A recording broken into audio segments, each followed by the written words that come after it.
Dia, bom dia a todos. Meu nome é Fernando Tabet, eu sou advogado, atuo aqui como voluntário na Comissão de Bioeconomia da Câmara Francesa. Fico muito feliz de poder ter esse grupo tão seleto aqui de pessoas que veio prestigiar essa discussão que a gente vai ter hoje. Para nós é muito importante. Umas palavras muito rápidas iniciais sobre o que nós fazemos aqui na Câmara, especificamente na Comissão de Bioeconomia. Né? Eu sou co-líder dessa Comissão de Bioeconomia, junto com o amigo Cyril Bellier, que vai ser também palestrante hoje. E nós temos aqui na Comissão de Bioeconomia, que é orientada para facilitar as discussões sobre temas ligados não só exclusivamente à bioeconomia, mas sustentabilidade como um todo, entre os integrantes da comissão, os associados da Câmara e também aqueles que possam participar num evento como este, que é aberto ao público. Né?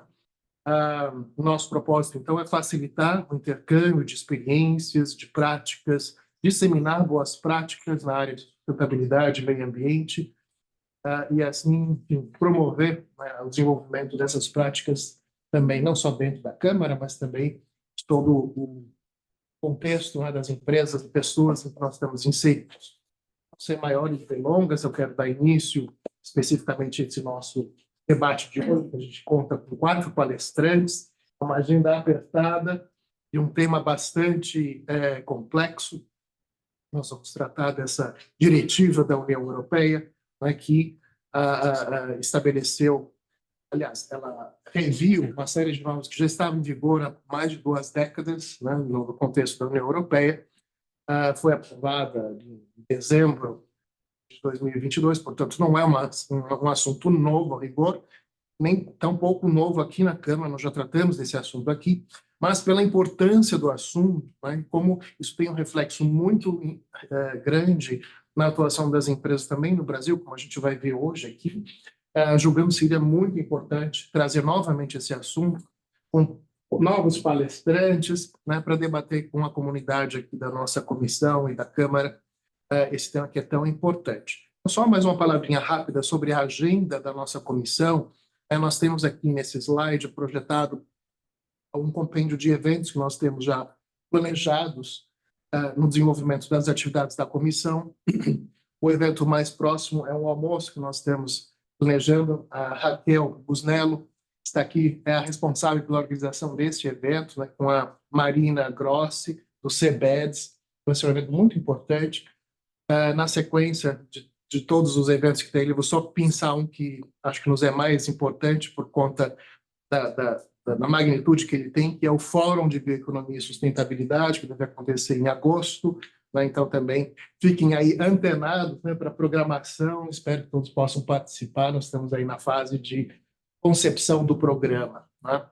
Inclusive, de indicação de patrocinadores. Quem já tiver interesse preliminar já pode se candidatar e se habilitar. Né? Então, vamos dar início aos debates. Eu vou convidar o Cyril para fazer a apresentação inicial. Antes, vou falar um pouco sobre o Cyril, que é o meu co-líder. Desculpa, eu trouxe aqui minha cola, não, porque você tem um currículo tão grande, então não teve jeito. O Cyril, ele já atua aqui na Câmara há muito tempo e agora ele está ao meu lado, aqui junto da Comissão de Bioeconomia, e é um grande especialista internacional em sustentabilidade. Ele é fundador e diretor executivo das consultorias Rever Consulting e Utopias Brasil, que são empresas B certificadas, especializadas nas estratégias ESG, gestão de impactos das cadeias de valor. Ele é consultor, especialista do IFC, do Banco Mundial, aqui na América do Sul, e acompanhou vários projetos de investimento voltados a acelerar o tema sustentabilidade nos negócios em áreas de alta sensibilidade, aqui no Brasil, especialmente na Amazônia e no Cerrado. Então, por favor, Cyril, a palavra é tua. Muito obrigado, Fernando. Aqui a gente vai ter, né, dois momentos. Um momento, eu vou só fazer uma conexão de pontos para poder colocar um pouco no contexto ESG, né, a temática CSRD, para que a gente não esqueça do porquê, né, de um movimento normativo tão importante, tá? Também a gente vai ter logo na sequência, né, o Eduardo e a Fernanda, que vão dar uma perspectiva jurídica, né, sobre o CSRD, suas aplicações, e voltaremos com outra perspectiva muito mais de gestão ESG, né, pela voz da Carolina aqui, tá? A gente vai ter uma parte de perguntas e respostas no final, tá, da apresentação. Para quem está aqui, a gente só quer dizer que tem também uma outra parte, né, de público, né, que está conectado por meio do Zoom. A gente cumprimenta todo mundo que está no Zoom e a gente vai também oferecer a oportunidade, através do chat, de fazer perguntas, tá? A Cíntia, que está também da nossa equipe, está conectada no Zoom, vai pegar essas perguntas que vocês vão fazer e a gente vai poder fazer uma seleção para que no final haja perguntas vindo do Zoom e perguntas vindo também aqui do ambiente presencial, tá bom? Por favor, fiquem à vontade para entrar, tá? A gente vai iniciar aqui agora mesmo. Bom, primeiro, né, eu queria, antes de entrar no debate, o Fernando já explicou, faz parte desse conteúdo aqui, a Caroline faz parte da equipe da Rever, né? A gente aqui representa a Utopia Brasil também, que é uma joint venture entre a Utopia na França, que algumas pessoas aqui já conhecem, que é uma think tank, né? E consultoria. Somos desses 6. Aqui são as pessoas que vão participar, né?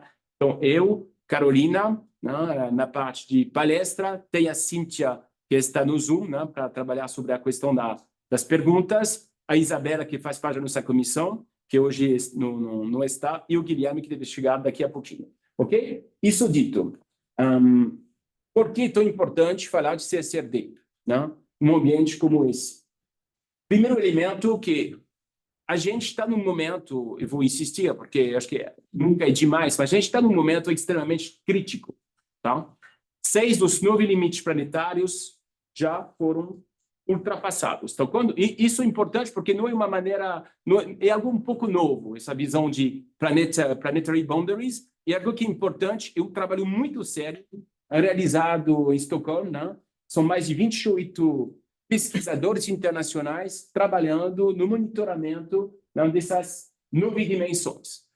Sobre a questão de climate change, a gente vai voltar daqui a pouco. Climate change e biodiversidade, vocês sabem que a gente está numa tendência que está se distanciando muito, né, dos acordos de Paris, né, e isso traz muita necessidade de rever os compromissos empresarial e as metas definidas. Tá?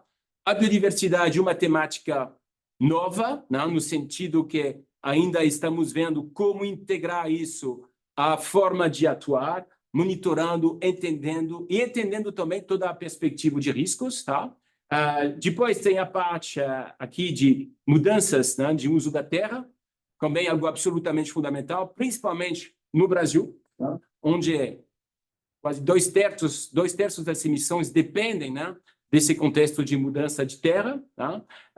E questão de água disponível, né, que seja blue ou green water, tá? E finalmente, né, toda a questão do que são os fluxos, né, de fósforo e nitrogênio, que também são amplamente ultrapassados. Então tem basicamente 3 que estão ainda dentro do verde. A acidificação dos oceanos, infelizmente, uma aceleração brutal, tá? Isso é uma realidade, e a gente sabe que tem consequências grandes. Depois, a questão do aerossol, que está um pouco mais tranquila. E uma coisa que eu gosto de falar por último, porque se trata, né, da concentração de ozônio dentro, né, da estratosfera, e é fundamental porque, basicamente, isso é um ponto onde a nossa civilização conseguiu, né, reverter um quadro absolutamente terrível por questão de compromissos, atuação normativas, tá? Então, pelo menos aqui a gente sabe que quando a gente faz algo em união, a gente consegue às vezes ter resultados muito bons e para não perder a esperança,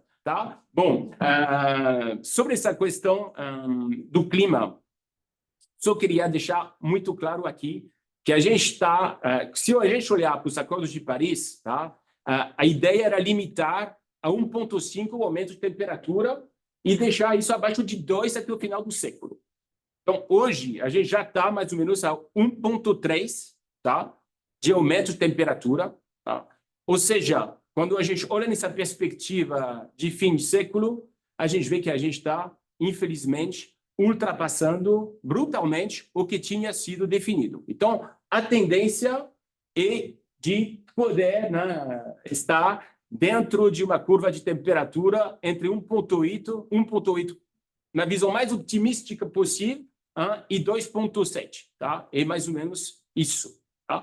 Bom, trago aqui a COP30, por quê? A COP30 vai ser sediada no Brasil, em Belém, tá?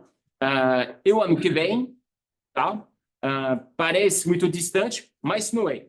Tá? E isso significa que um momento ímpar, eu acho, para que as empresas tenham a possibilidade de revisitar as suas metas, entender seus papéis e, principalmente, trabalhar muito numa jornada climática efetiva. A gente tem muitas empresas que têm compromissos, poucas que têm plano. Então, acho que o momento está para olhar para os planos e entender o que deve ser feito. E eu acho que conversei aqui um pouco como Vinícius, que é da Globscan, que faz estudos, tá? A Globscan é uma organização internacional que faz estudos, tá? E é uma temática que está sendo muito demandada para as pessoas entender essa expectativa também que tem, né, em relação ao papel das empresas, do governo, de organizações como a Câmara de Comércio. Eu acho que está todo mundo aqui olhando e dizer, bom, a gente vai ter que fazer uma coisa forte, a questão é como a gente está fazendo. Então, isso é fundamental. Só queria passar uns dados sobre biodiversidade. Falei que isso era algo, infelizmente, um pouco novo, né? Mas já que todo mundo usa dinheiro, então vamos falar de um parâmetro comum, que é o dinheiro, para vocês entenderem que biodiversidade é responsável por mais de 1,5, né? Ou seja, 1,5 o PIB mundial, hoje, em termos de serviços ecossistêmicos. Tá? E, basicamente, você pensa que 50% do PIB mundial, quando você pensa, a gente está falando do World Economic Forum, então não é qualquer um que pensa, tá? Não tem muitas cadeias que dependem de recursos naturais. É isso o ponto, né? Você olha para agro, você olha para construção civil. Então, isso é absolutamente chave. E, de novo, também um momento absolutamente ímpar esse ano na Colômbia, em Cali, tá? Em outubro, onde tem uma COP focada sobre biodiversidade, e vai ser, né, a primeira vez depois dos acordos ambiciosos passados em Montreal em 2022, tá? Que se comprometeram a conservar 30% dos solos e oceanos. Também não teve muitas mudanças depois desses compromissos e a gente está no momento de botar para rodar, tá? Então, isso é do ponto ambiental. Do ponto de vista social, queria destacar aqui duas agendas muito fortes, que estão também incluídas dentro da CSRD. Primeiro, a noção de cadeias, tá? Não dá para imaginar um cenário onde a gente não consegue focar nas cadeias hoje. E quando a gente fala de cadeias, a gente fala muito também de pessoas, tá? De condições de trabalho, tá? E para vocês terem noção, apenas 12 países hoje oferecem um salário mínimo, tá? Que permitem de se bancar dentro, né, do custo de vida. Então, tem aqui claramente questões sobre salário digno, salário justo, condições de trabalho, tá? É um assunto muito grande, principalmente num mundo ainda extremamente globalizado, mesmo se tem já movimento para reduzir um pouco esses coeficientes de globalização. E outro elemento é diversidade, tá? Aqui tem dados sobre equidade de gênero, né? Dizendo o tão pouco ainda que é a representatividade de mulheres, né? Dentro das companhias, principalmente dentro dos boards, mas a gente sabe, de um contexto regional e brasileiro, que não se acaba esse tema na questão de equidade de gênero, vai muito também na questão étnico-racial, que é um ponto extremamente crítico, né, para as companhias que tem que tratar. Tá? Então, isso é a visão. Quais consequências para os negócios? Falando economia, falando business puro aqui, trouxemos aqui na visão dos maiores riscos, que é a publicação 2023 do World Economic Forum. Tá? Se vocês veem aqui, 2 anos, ou seja, risco short term, né? Então, vocês têm 2 temáticas ambientais, extreme weather events, né? Tem pessoas que estão aqui atuando na parte de seguros, né? Conversamos um pouco antes. Isso é algo absolutamente gritante, né? A gente vê o quanto é difícil ter essa previsão de risco, né? tem áreas que não se sabe se vão poder ser seguradas ainda, né? Eu venho lá de um momento na França, estava assim no centro da discussão, né? Pode ser que algumas áreas específicas do sudeste da França não tenham mais condição de ser seguradas. A gente sabe que na Austrália já acontece, na Califórnia já acontece, ou seja, uma pressão, a gente está, só para deixar claro, a gente está falando de pressão sobre modelo de negócio, que existem faz décadas, né? Então, está acelerando. E quando a gente vai 10 anos para frente, vocês têm 4 riscos ambientais apertando os modelos de negócios. Aqui tem a questão de eventos climáticos, né? Tem a questão de como a gente se adequa, tem a questão de perda de biodiversidade, tem a questão de escassez de recursos naturais. Então, isso é uma visão World Economic Forum, não tem nada de ambientalista aqui, tá? É puro business, ok? E, obviamente, que isso tem repercussões, né? A gente vê assim, uma aceleração do quadro de normativa internacionalmente falando, né? CSRD é um ponto desses que a gente vai trazer para vocês hoje, né? Falando de Europa, né? A gente fala também de CSDDD, que é a questão de dever de vigilância, a gente fala de EUDA, que é a questão de desmatamento, né? No Brasil também tem avanços normativos, né? Em relação a disclosure, e em todos os países a gente está nesse momento. Então, isso também é um novo risco, né? Que tem que ser gerenciado nas companhias, né? E a temática de hoje, eu vou deixar a palavra para o Eduardo, é para focar sobre um desses aspectos dentro de um quadro como esse. É isso, obrigado.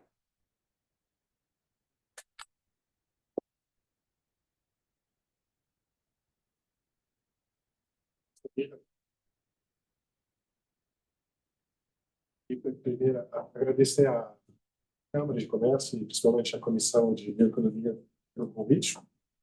A primeira vez que eu entrei em contato com a Câmara, eu sou advogado na França, em Paris. Falo português porque minha mãe é brasileira, você sabe por quê. E eu costumo vir para o Brasil uma vez por 2 vezes por ano, só de férias, né? É uma das raras vezes que eu trabalho aqui em Paris, aqui no Brasil. Eu acho bastante interessante conversar com brasileiros, com advogados, brasileiros, consultores, né? Com brasileiro, porque eles têm uma visão diferente.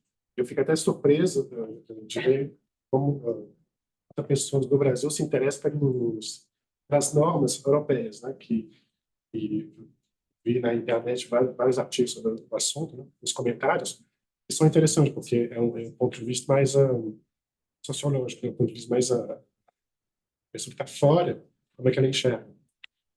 E da mesma forma, quando a gente viaja, como turista, a gente faz os comentários e enxerga umas diferenças culturais.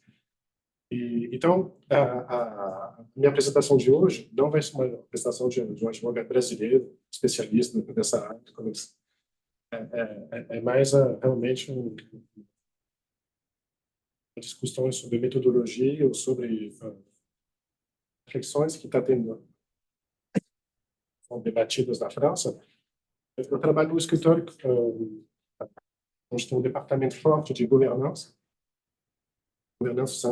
global, principalmente anticorrupção, mas também sobre tudo que é responsabilidade social da empresa, né? E o escritório é, inclusive, advogado, trabalha muito com o Instituto Francês de Administradores, l'IFA, onde há bastante debate sobre a responsabilidade social das empresas e a responsabilidade civil dos administradores.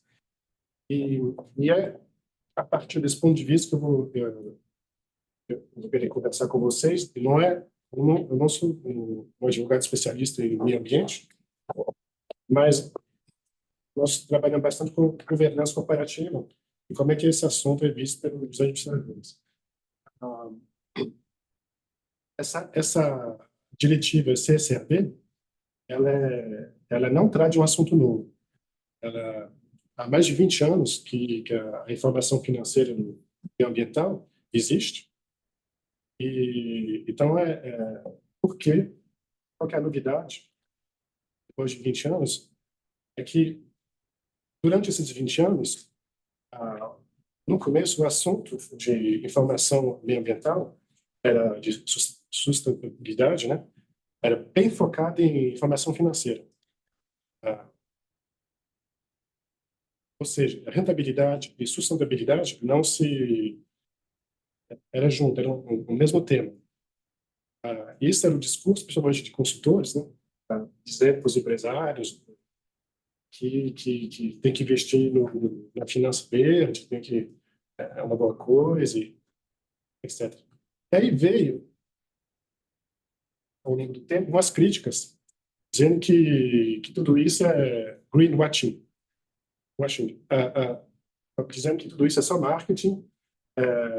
A empresa ela polui, em compensação ela vai plantar meia dúzia de árvores e tudo isso não, é uma fachada. Aí apareceu uma posição assim, aí o assunto virou político, debate. E há dois campos, e um critica, um a favor da finança verde e outro criticando, dizendo que o único meio de proteger o meio ambiente é uma intervenção pública, e o setor privado é incapaz de administrar o assunto. Então, esse debate. E a CSRD, ela veio justamente para... O objetivo dela é ver se esses dois campos não se aproximam e acham uma solução meio termo. Porque o objetivo primeiro da CSRD é trazer informação financeira para os investidores, oficialmente. Mas, na verdade, o objetivo real da CSRD é sensibilizar os administradores, os diretores das empresas, à questão ambiental. Ou seja, o foco da CSRD não é tanto os acionistas, os stakeholders, é mais responsabilizar socialmente, né, e um pouco juridicamente, os membros dos conselhos de administração e da diretoria das grandes empresas a questão ambientais. E por isso que o assunto é bastante discutido, debatido, no amplo governança cooperativa. Então, só para trazer um panorama.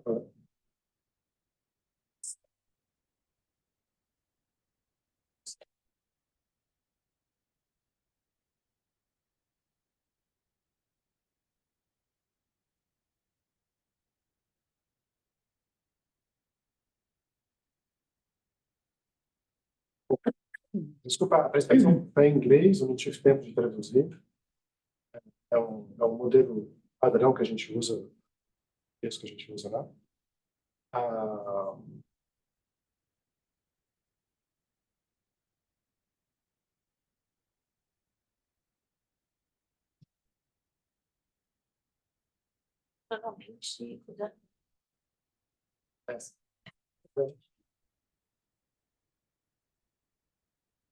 Queria mostrar aqui.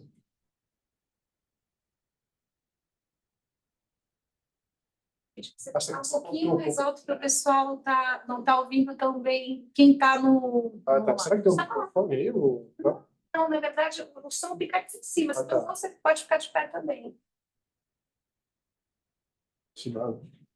Não, tem um aqui também. Na cadeira. Ele não funciona bem, tem que falar alto. Não funciona. Tem que falar alto mesmo. O negócio bloqueou aqui. É que olho. Precisamos de ajuda dos universitários. Direto. Travou, né? Pode passar o slide, por favor, aqui.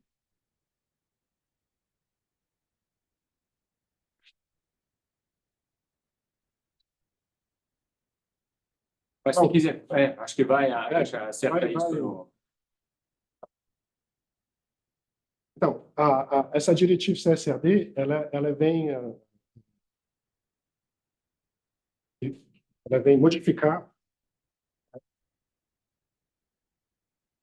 uma diretiva que já existia desde 10 anos atrás, e ela vem completar e trazer novas obrigações para as empresas. A principal dela,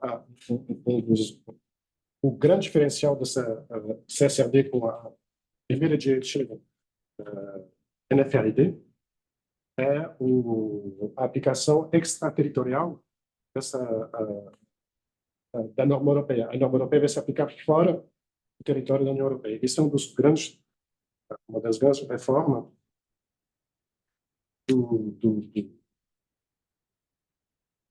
dessa diretiva. Por isso que é bastante interessante. O que quer dizer isso? Que isso obriga os fornecedores, os clientes das empresas europeias a respeitar as mesmas normas deles, obriga as filiais dos países estrangeiros a respeitar as mesmas normas. O que significa esse expresso? Que é um negócio muito vago que eu não digo. Pois é.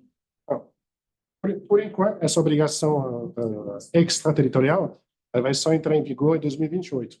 Então, hoje em dia, a gente não tem caso concreto, né, de aplicação, e essa diretiva CSRD ela vai ser completada, a gente chama de acto délégué, umas normas que completam a lei europeia, tipo um decreto, né, que completa uma lei. Então, a Comissão Europeia ela vai adotar normas especificando detalhes, né, da CSRD. Agora, eu vou explicar esse assunto da aplicação extraterritorial. A Fernanda também. É um assunto complexo. Primeiro eu vou introduzir o tema, depois a gente vai responder a sua pergunta. É porque essa diretiva CSRD ela é bem complexa. O projeto dela é mais complexo ainda. Como o legislador europeu achou que tinha muita complexidade, ele simplificou já de 40%. Né? Ele cancelou 40% do texto, tirou, e mesmo assim ela não deixa de continuar a ser complexa. A aplicação dela vai ser progressiva até 2028, começou em 2024, e vai demorar 4 anos para ter uma aplicação completa, e para a gente ter uma visão integral do tema.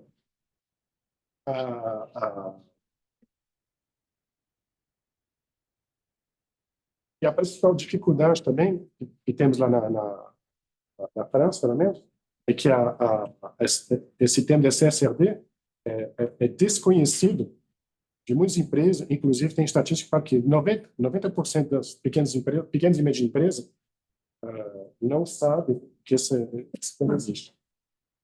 Sendo que essa diretiva se aplicar a pequena e média empresa. Então, realmente, a gente está no começo de uma nova história.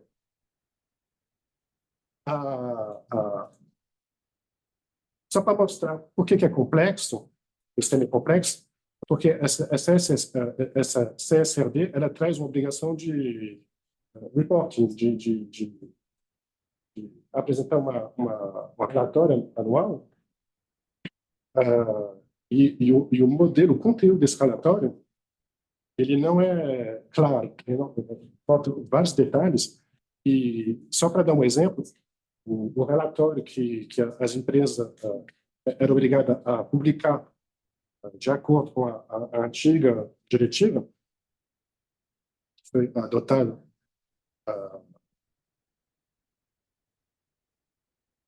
que foi adotada 10 anos atrás, esse conteúdo do relatório ele foi modificado, todo ano ele é modificado. Todo ano, os detalhes,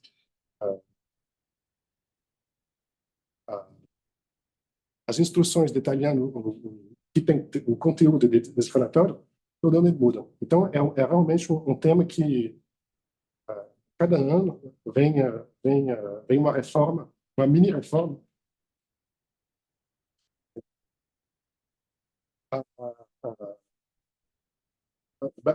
Basicamente, as empresas que hoje em dia né? Basicamente, hoje em dia, o que as empresas devem fazer quando elas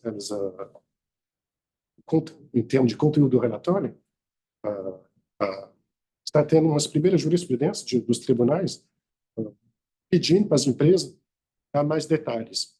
Por exemplo, a empresa, o Correio francês, ele foi condenado recentemente pela Tribunal de Justiça de Paris por falta de detalhes do seu relatório, do seu plano de vigilância. Basicamente, há 5 pontos a se incluir nesse relatório: uma cartografia dos riscos, avaliação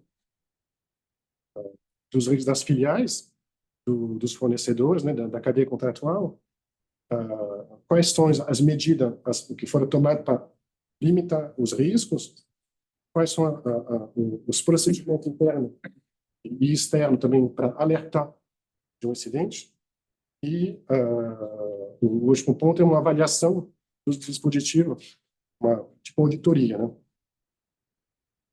E é interessante porque esse tipo de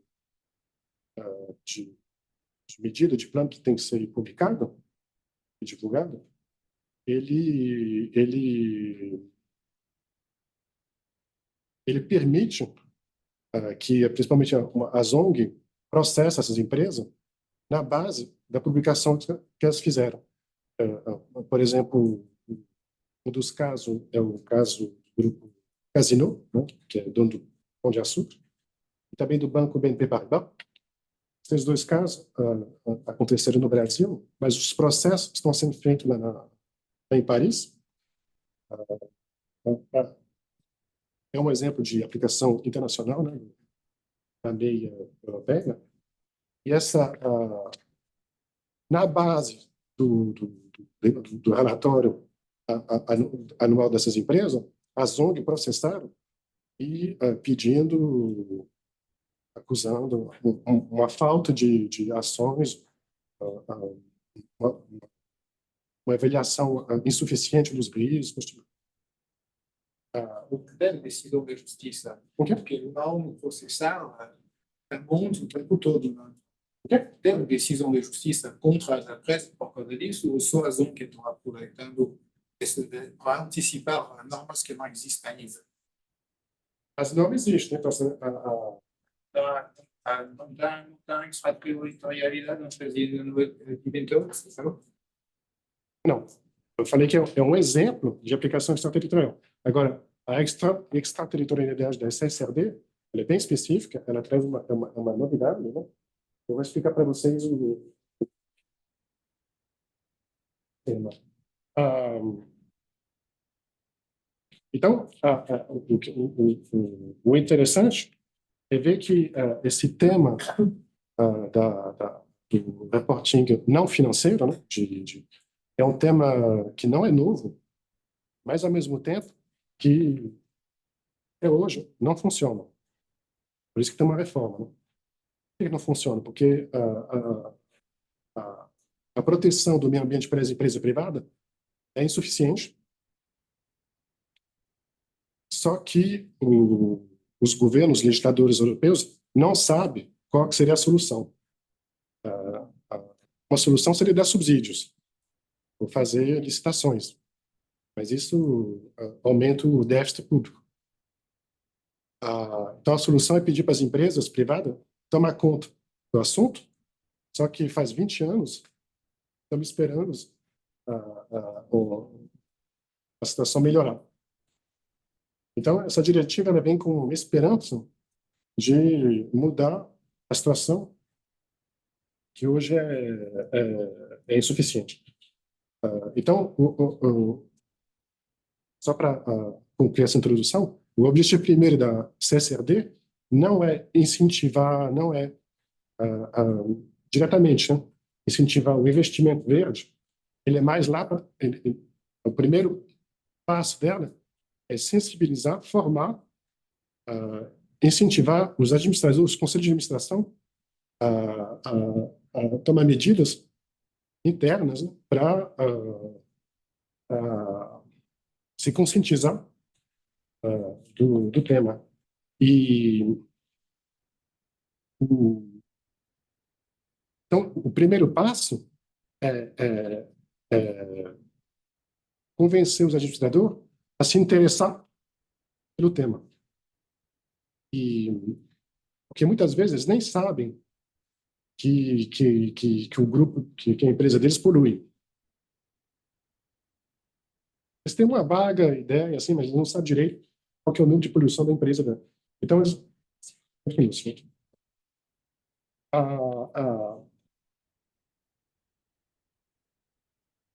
Vou passar de uma forma bem rápida as medidas técnicas que a CSRD traz. Uma delas é a criação de um órgão regulador, né, que principalmente a agência da outra autoridade de audit, a agência de auditoria, né, que vai ser o órgão encarregado de fiscalizar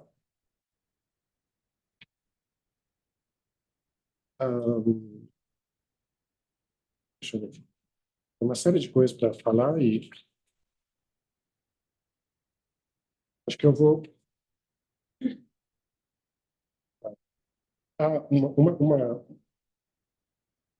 se tiver uma coisa para vocês lembrar que eu estou falando, se tiver só uma coisa para você lembrar, o fato que a CSRD, do ponto de vista jurídico, ela é muito mais próxima do mundo contábil, do direito contábil, do que do direito clássico societário comercial. Eu quero dizer, a obrigação de publicar um reporting, ela cabe não a todas as empresas, ela cabe principalmente à matriz. Quer dizer que um grupo de empresa, a sede, a matriz, que vai ser responsável pelo cumprimento das obrigações da CSRD. Ou seja, há uma transferência de responsabilidade das filiais para a matriz. Ou seja, as filiais estão sendo derresponsabilizadas.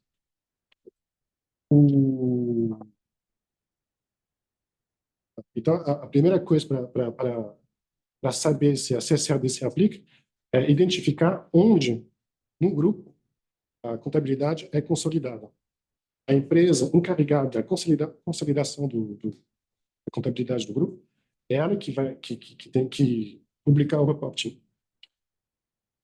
As filiais só estão lá para passar informação, mas elas não têm obrigação de publicar essas informações.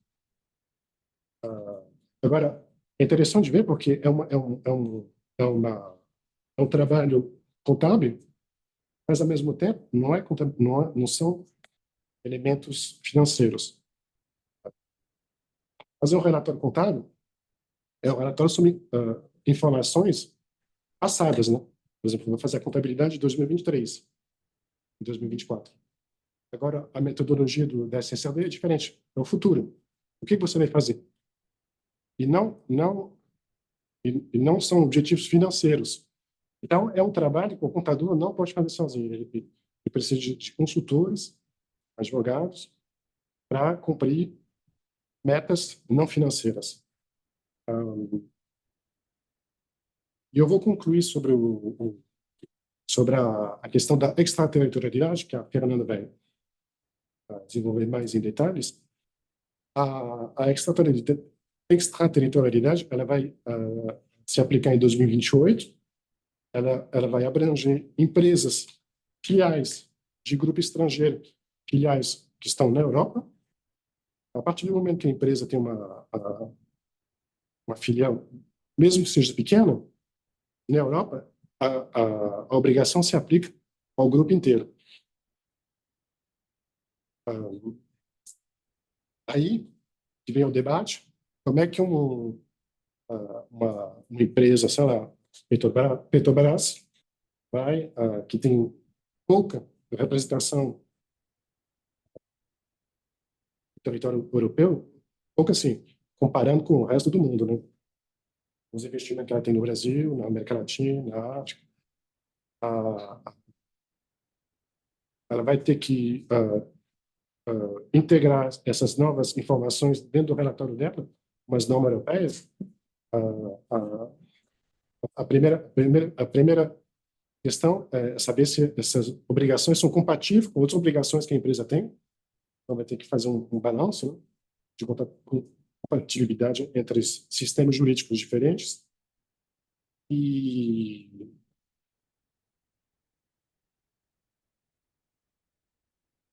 Então, essa questão do impacto dessas filiais, o fato que essas filiais sejam sujeitas a uma norma europeia, pode contaminar o resto do grupo, é um assunto a ser estudado, mas é uma realidade que está acontecendo.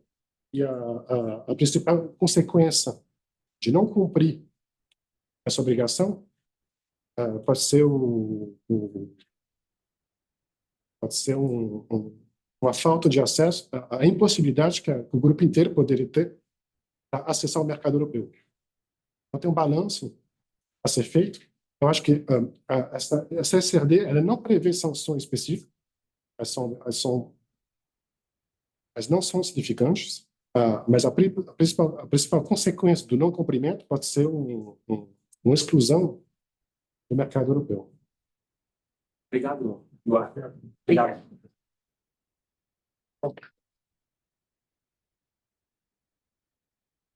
Para a Fernanda, só antes, depois de uma data minha, e esse evento ele é conjunto com a comissão legal também. Não é só a comissão de economia, mas também a comissão legal está aqui representada pela Fernanda Souza, que é sócia do escritório Xenu Advogados, é especialista em direito público e compliance, e atua em projetos de implementação, revisão de programas de compliance em empresas multinacionais, investigações de compliance estratégicas, e atua como External Compliance Officer em empresas europeias. Então, tem uma forte atuação aqui na Câmara. Palavra é sua. Obrigada, Fernanda. Bom dia a todos. Agradeço o pessoal da Comissão de Bioeconomia, Fernando, Siqueira, e também os líderes que não estão presentes hoje da Comissão Legal. Como o Fernando já falou, eu sou sócia do escritório Xenu, mas eu atuo também aqui na Câmara há bastante tempo como líder da Comissão de Infraestrutura. Não sei se algum dos senhores ou de alguém que está, né, online já teve a oportunidade de participar dos nossos eventos, mas já fazem 7 anos que eu atuo como líder dessa Comissão de Infraestrutura. Sou advogada, então estou aqui hoje mais para um bate-papo e também para aprender, né, inclusive com o pessoal da Hever, que tem aí o ESG, né, mais na veia e estão aí na prática, digamos assim, da adequação das empresas com essa diretiva e com outras que já existem. Como todos introduziram o tema, não são normas diretrizes novas, é uma centralização de várias outras discussões normativas que já existem, e eu acredito realmente que é só o primeiro passo. No Brasil, nós já temos algumas discussões também relacionadas a pontos da CSRD, talvez mais no âmbito, por exemplo, que eu atuo do compliance, essa questão do ESG, desse olhar mais da responsabilidade corporativa, de ter um olhar, né, mais amplo, já vem sendo discutido no mercado aí do compliance, principalmente em relação à cadeia de fornecedores, né, se as due diligence de terceiros que são feitas hoje são suficientes, né, porque o foco é muito em questões de ética, em estruturações de programa de compliance, em questões de anticorrupção, e o compliance já precisa ter uma visão mais ampla, né? O ESG tem que estar na pauta do dia. Então, essa análise dos terceiros, dos parceiros, precisa perpassar também por essas questões de sustentabilidade.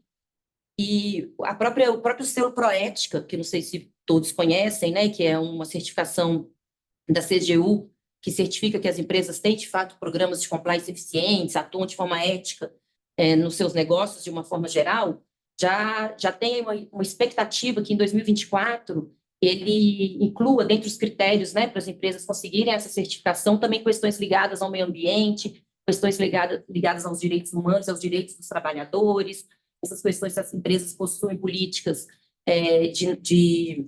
vedando, né, a prática de condições, a prática de subtrair, né, dos empregados direitos trabalhistas, de não respeitar piso salarial, ou de ter trabalhadores realmente em situações análogas à escravidão. Então, a gente espera já que agora, em 2024, o edital do Proética já traga, ainda de uma forma clara, embrionária, né, uma discussão ainda muito incipiente aqui no Brasil. A gente não tem, como tem na Europa, já uma diretriz bem estabelecida, consolidando todas as regras, mas as próprias empresas que vão participar do projeto já vão ter que ter esse olhar para a questão da sustentabilidade, da responsabilidade social. Isso é um caminho sem volta, né? Passa por um próprio amadurecimento de outros temas, como do compliance, como da proteção de dados. São situações que são discutidas. Muitas vezes no Brasil a gente primeiro se espelha, né, nas melhores práticas internacionais, mas eu acredito que a curto ou médio prazo teremos também regulamentações próprias sobre o tema e muito espelhadas na CSRD, justamente por conta desse efeito Bruxelas, né? Tem uma professora da Universidade da Colômbia que ela publicou um livro falando desse efeito, e isso foi mencionado aqui por alguns dos palestrantes anteriormente, desse efeito, dessa condição desse poder, na verdade, que a União Europeia tem de traçar diretrizes e regulamentos para, né, as empresas europeias do seu bloco ali, para os Estados membros, mas que acabam por contaminar outros países e outras empresas que estão fora do bloco econômico. Por que esse efeito? Primeiro, porque a União Europeia ela tem realmente uma capacidade técnica de consolidar regulamentos, normas, com base nas melhores práticas, né? E que acabam sendo um espelho para outros países, como aconteceu com a GDPR, que é a nossa LGPD, que é, de fato, um reflexo da GDPR. Segundo, porque a União Europeia tem esse poder também de fiscalizar, né? De exigir o cumprimento dessas normas e de fiscalizar, de fato, o seu cumprimento das diretrizes. E também por conta, claro, que foi mencionado até pelo Eduardo, do grande mercado consumidor europeu. Então, muitas vezes, ainda que os países demorem um pouco, né, para ter as suas próprias normativas, que, de novo, via de regra, né, historicamente, se espelham nas diretrizes europeias, por isso esse efeito contaminante, as próprias empresas privadas que têm relações com empresas europeias, ou que têm interesse no mercado europeu, acabam por se antecipar e adotar essas melhores práticas. Isso acontece historicamente e, claro, que não será diferente com a CSRD. Então, ainda que não houvesse a extraterritorialidade escrita na norma, né, como regra, isso já ocorreria na prática, como já ocorre com outras diretrizes da União Europeia. E como eu mencionei na introdução, o Brasil também já está se movimentando, pelo menos os profissionais de empresas multinacionais já estão se movimentando aqui no Brasil em relação a esse tema da sustentabilidade. Então, por isso, eu acho que a curto prazo nós teremos normativas também próprias sobre o tema, mas ainda que não tenhamos a curto ou médio prazo, espera-se uma utilização pelas empresas que têm, sim, responsabilidade corporativa, que têm uma governança bem estruturada, a utilização dessas diretrizes, justamente porque tem esse efeito contaminante, porque são as melhores práticas de fato, e porque as empresas têm, de uma certa forma, interesses nesse mercado consumidor europeu. Eu estava vendo algumas pesquisas de 2023 para cá sobre as tendências, né, do consumidor, da postura dos consumidores nos próximos anos. E sustentabilidade está em todas as pesquisas, né? Então, assim, os consumidores estão preocupados com isso. Se eles compram produtos que têm que tem alguma forma de mitigar danos ao meio ambiente, ou mesmo que tenham projetos, né, de empresas que tenham projetos para realmente recuperar o meio ambiente. Coisas simples que a gente vê. Você vai pedir uma refeição no iFood, hoje você já tem. Você quer pedir uma salada num bowl craft que é com papel reciclável ou não. Você vai pedir um Uber, já tem também o carro lá que emite menos gás. Você pode escolher, tem uma tarifa diferenciada. Mas isso é uma resposta ao papel dos consumidores, que estão cada vez mais conscientes, vão cada vez exigir mais essa responsabilidade. Não vou chamar social, ela é uma responsabilidade corporativa, porque ela perpassa por todos os pilares do ESG das empresas. E tendo a União Europeia esse mercado consumidor tão grande, é natural que as empresas queiram se adaptar às diretrizes da CSRD, ainda que não houvesse uma obrigação legal. Há uma obrigação legal na lei para parte das empresas. Eu até gostaria de separar em 3 blocos, né? Nós temos as empresas que são subsidiárias, filiais, ou sucursais de empresas europeias. Nós temos as empresas que são brasileiras, mas que têm negócios na União Europeia, né, que têm filiais na União Europeia, e temos as empresas puramente brasileiras ou de outras nacionalidades. E eu acredito fortemente que todas elas são impactadas pela CSRD, se não agora, nesse calendário que eles têm, né, que a implementação será aí, as exigências dos relatores ao longo aí dos próximos anos, elas de alguma forma se enquadram nas exigências da CSRD, ainda que não de forma expressa, tá?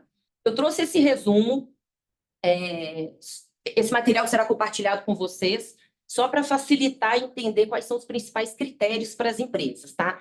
Aqui, eu estou falando das empresas fora da União Europeia, mas o nosso foco aqui, claro, depois, ao final, nós teremos espaço para as perguntas, mas o nosso foco aqui, pelo menos da minha participação, é falar um pouquinho das empresas no Brasil, tá? Mas existe, sim, na CSRD uma previsão para as empresas que estão fora da União Europeia, mas que têm uma filial ou que têm negócio na União Europeia, que elas precisam se adaptar. São vários requisitos, requisitos relacionados ao número de empregados, requisitos relacionados a faturamento, requisitos relacionados se elas são ou não listadas na Bolsa, tem uma série de critérios. É uma diretiva super complexa.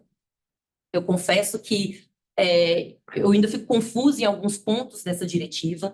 É uma diretiva que ainda vai ter muita regulamentação pelos Estados-membros, né? A gente já tem alguns, França já tem regulamentação, mas não são todos, então a gente ainda pode ter alguma novidade aí nessas regulamentações. Mas eu acho assim, que esse quadro ele já dá uma visão geral de como as empresas fora da União Europeia podem ou não se adequarem, isso pensando exclusivamente na norma, né? Aí a gente tem outras questões a serem consideradas, que são inclusive muito ligadas à minha atuação de compliance, que é as diretrizes da matriz. A responsabilidade, como o Eduardo bem falou, é da matriz. Então, as empresas europeias têm uma responsabilidade, precisam publicar esses relatórios e precisam ter as informações também das suas filiais que estão espalhadas pelo mundo, inclusive no Brasil. Então, essa obrigação de adotar as práticas para munir a matriz de informações para que ela sim publique o relatório é de todas as filiais, de todas as empresas do grupo, né? A norma fala muito nessa empresa mãe, considerando o grupo econômico, tá? Sobre as empresas no Brasil especificamente, né? Então, a gente tem a obrigação prevista na lei para as empresas que estão fora do Brasil, mas que possuem mais de 150 milhões de euros em volume de negócios na União Europeia e que atendam pelo menos um dos outros 3 requisitos que vem na diretiva. Então, tem que ter uma filial com um volume de negócio superior a 40 milhões de euros, ou ter uma subsidiária que seja considerada uma grande empresa. E aí, voltando, eu não consigo ler daqui, gente, perdão, mas ali embaixo eu tenho o que se considera, são mais de 250 funcionários, se não me engano, 40 milhões de faturamento, ou 20 milhões de ativos. Então, voltando lá, uma empresa que tem, obrigada, que tem 150 milhões de volume de negócio na União Europeia e que, tenha uma filial, ou 2, possui uma subsidiária que seja considerada uma grande empresa com base naqueles requisitos, ou que seja, tem uma filial que é listada na Bolsa, essas empresas, sim, vão ter que se adequar à CSRD por uma determinação legal, ou seja, a norma que está dentro da diretiva, tá? Estou tentando ler ali, deixa eu ter não, isso aqui eu já falei. Então, as empresas que têm uma empresa mãe, né? As filiais que têm uma empresa mãe, que já relata, como o Eduardo falou, a obrigação é da matriz. Então, as filiais que estão na União Europeia, que já têm empresa mãe relatando, elas só precisam munir a matriz das informações. Elas vão ter que publicar um relatório próprio pelo fato de estar na União Europeia. Quem vai publicar é a matriz, mas com base nas informações também das filiais.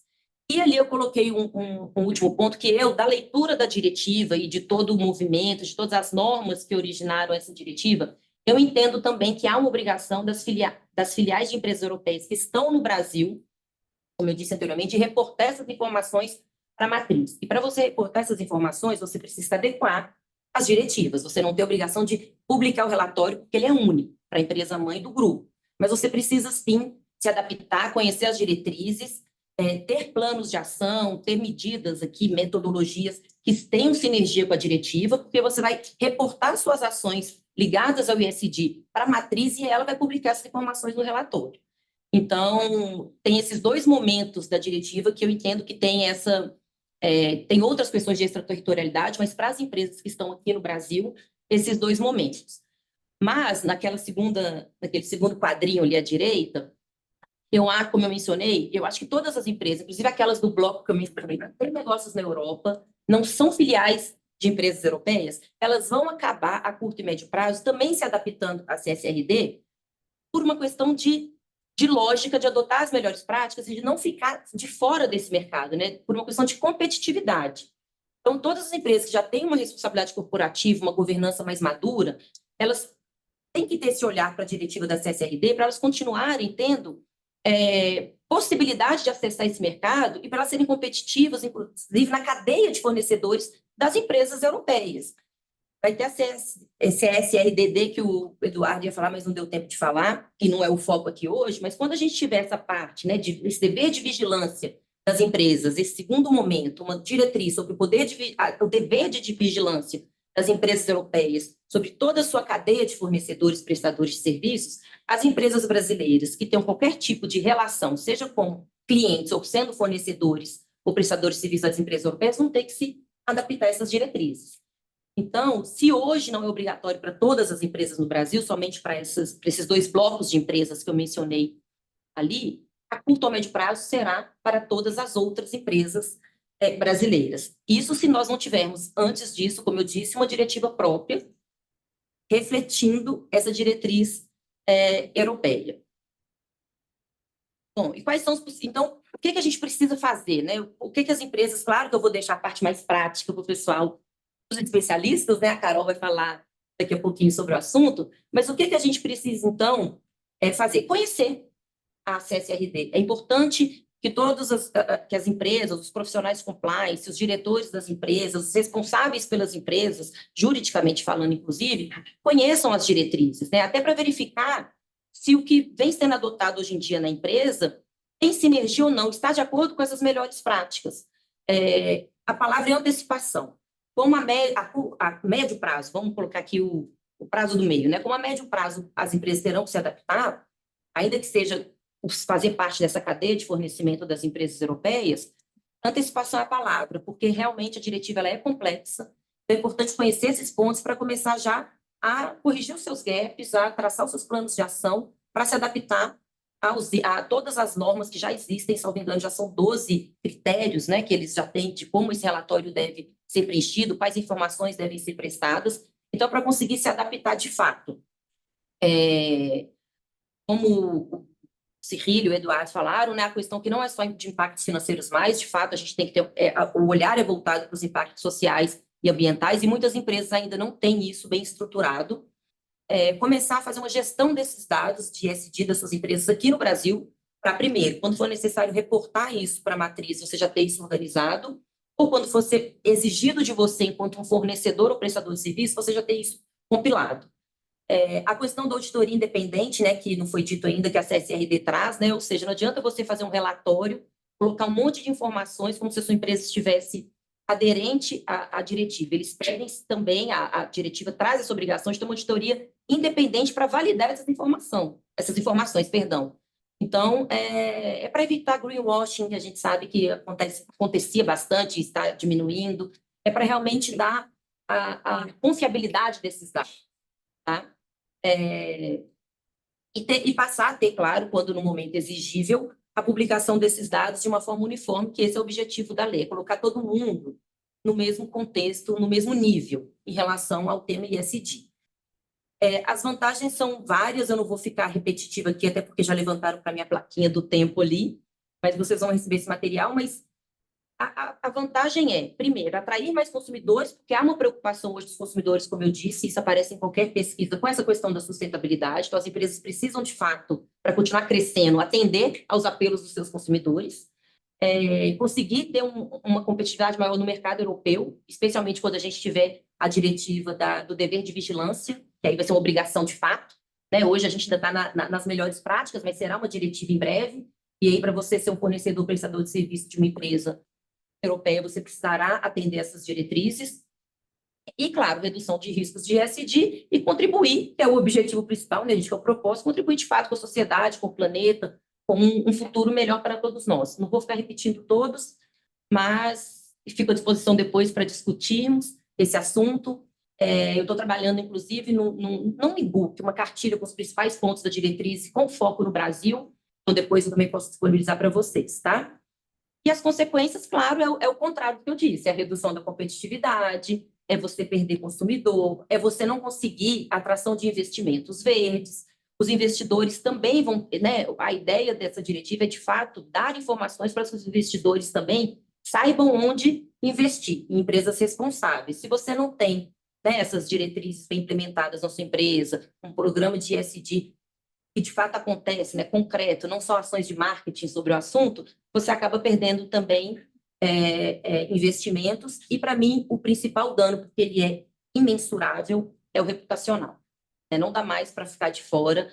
É mais ou menos o que aconteceu com o compliance lá atrás, né? Quem não tem, além de perder de fato mercado privado, público, agora com as alterações legislativas mais recentes, tem um dano reputacional que é muito grande e é imensurável.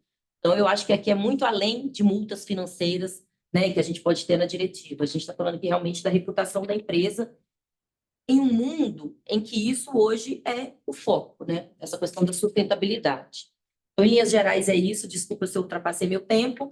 Meus contatos estão aqui, vocês vão receber. E quem tiver interesse em receber esse material que eu mencionei também, só me passa uma mensagem. Ele vem mais detalhado e de uma forma mais didática, digamos assim, trazendo os principais pontos da diretriz, com esse enfoque das empresas que estão no Brasil nesses 3 blocos que eu mencionei anteriormente. Obrigada.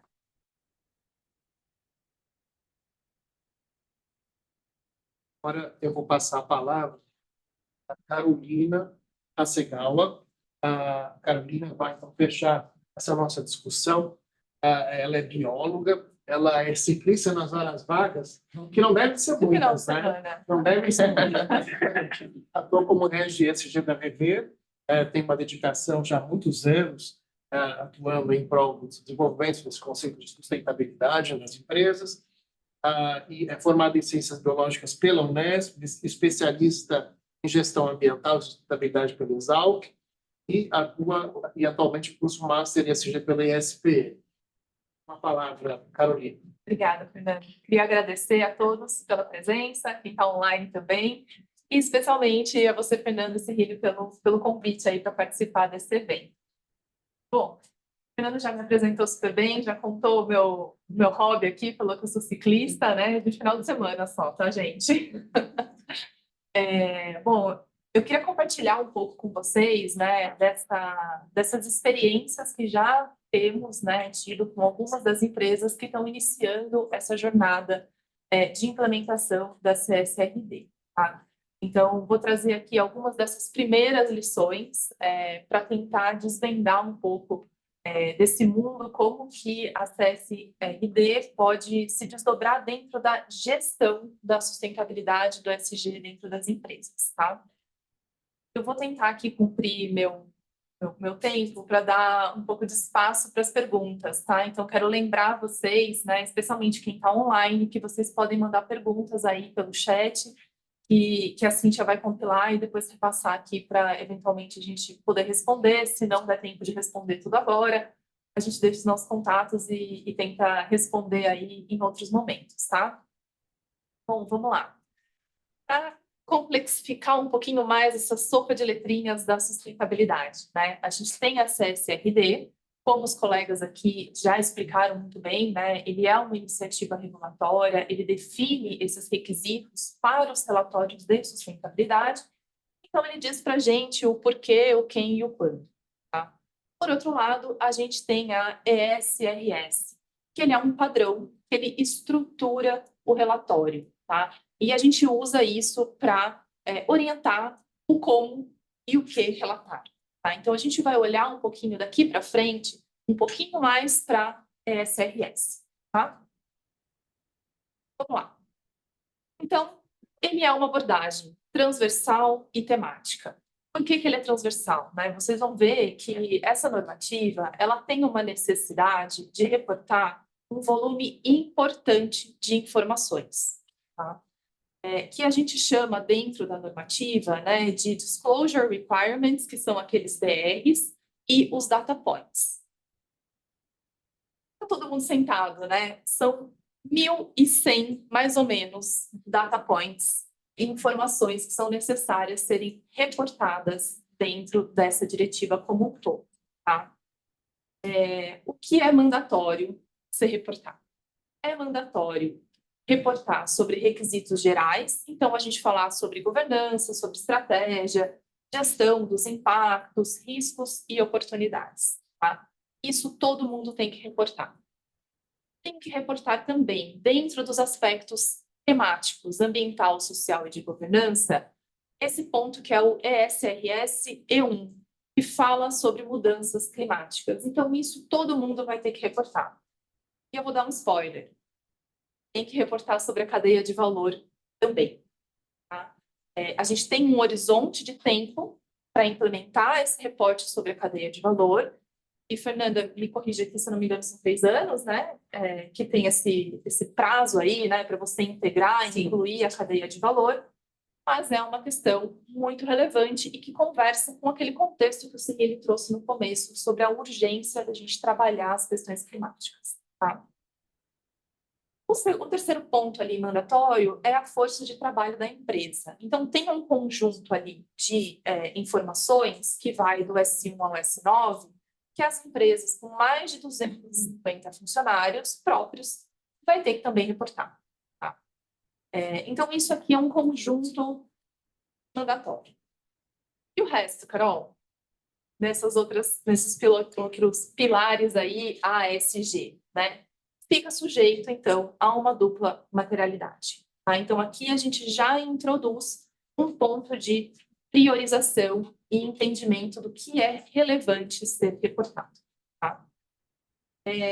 Um lembrete, a gente, né, tem aqui uma necessidade importante de divulgação, um volume alto, mas a diretiva, a normativa também permite uma omissão de informações que sejam consideradas sensíveis, estratégicas ou relacionadas à inovação e competitividade. Tá?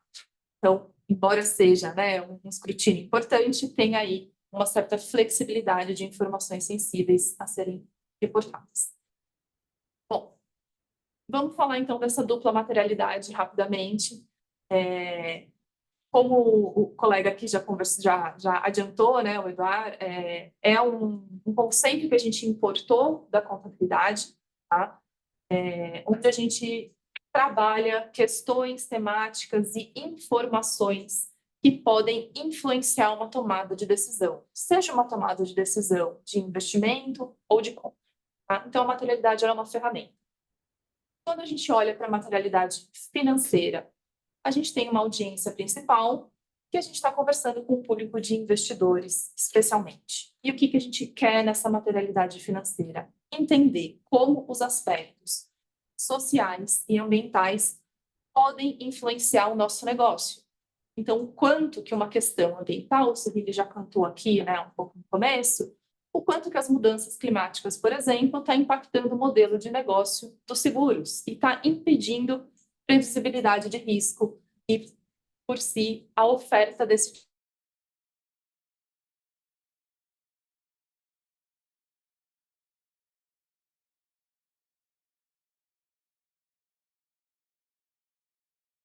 oportunidade social. Tá? Complementarmente, a gente olha, então, para a materialidade de impacto, onde a gente olha não só, então, agora, o que a empresa está sofrendo em relação aos aspectos sociais e ambientais, mas o quanto ela pode infringir, já está ou pode, no futuro, infringir também os aspectos sociais e ambientais. Tá? Então, aqui a gente olha para uma audiência um pouco mais ampla, né? Não só para os investidores, porque os investidores estão aqui, sim, também incluídos, mas a gente considera impactos que podem sofrer consumidores, sociedade civil, enfim, clientes, comunidades. Tá? O que é essa dupla materialidade, então? Ela é a totalidade dessas questões. Tá? A gente não está falando aqui de uma intersecção, a gente está falando de uma totalidade. E isso é muito importante, porque conecta com o ponto que o Eduardo trouxe lá no começo. Né? O objetivo principal, que é de responsabilização das lideranças e dos conselhos sobre questões sociais, ambientais e de governança. Tá? Então, ele traz à tona, ele coloca no holofote tudo isso dentro das discussões empresariais. Tá? Então, por isso que a gente fala da totalidade e não só da intersecção. Okay? Bom, vocês estão se perguntando como é que eu chego nessa querida dupla materialidade. Primeiro ponto aqui que a gente tem entendido, né, e trabalhado com algumas das companhias, são algumas das lições. Primeiro ponto é a gente entender muito bem o contexto de operação da empresa. Tá? Entender essa cadeia de valor, olhar a nossa cadeia de fornecimento, olhar para trás, olhar para frente e reconhecer pontos fortes, mas também as fragilidades. Por exemplo, quanto que a nossa cadeia de fornecimento ela é resiliente, quanto que a gente pode estar sofrendo aí com alguns riscos de abastecimento por questões sociais ou ambientais, por exemplo. Tá? Então, primeiro ponto, conhecer muito bem essa cadeia de valor. Segundo, desvendar, entender, colocar no papel o modelo de negócio e as atividades da empresa e considerando as diferentes geografias onde a empresa opera e os stakeholders-chave. Tá? Um ponto aqui importante sobre as geografias, né?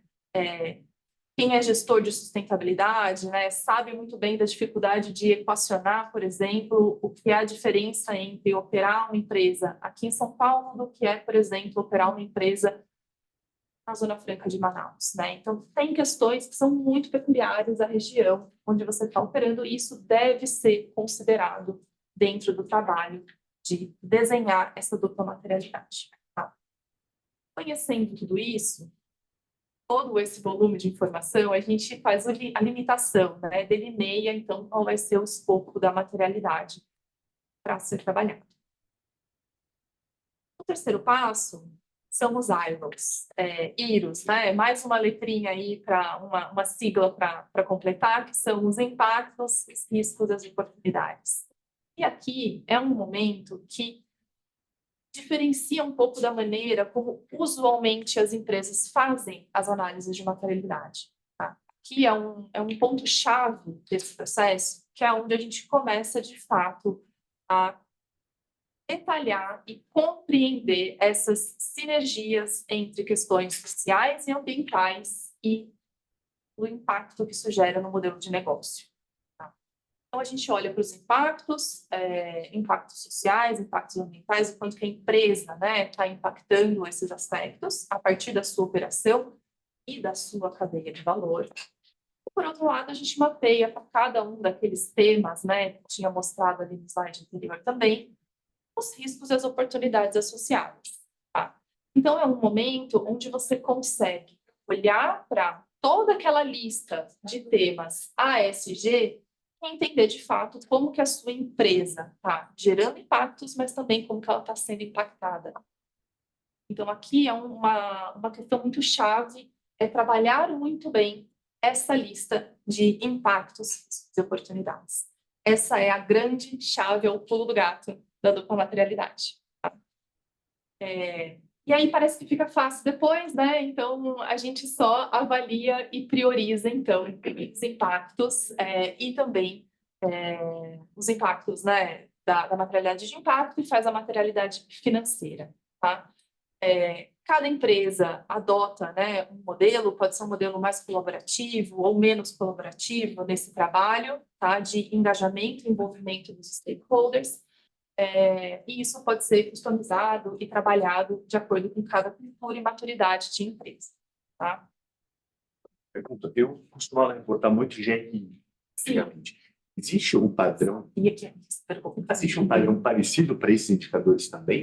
É uma nova leitura? Como é que ele conversa com o que havia antes? Sim, o GRI, ele nesse standard atual, né, 2021, ele fala sobre essa materialidade de impacto. Né? Então, ele olha muito para esse ponto 4 aqui que a gente está falando. Tá? E o que essa dupla materialidade adiciona é esse aspecto mais financeiro de trazer esses riscos e oportunidades. No relato em si, existem sim sinergias. Tá?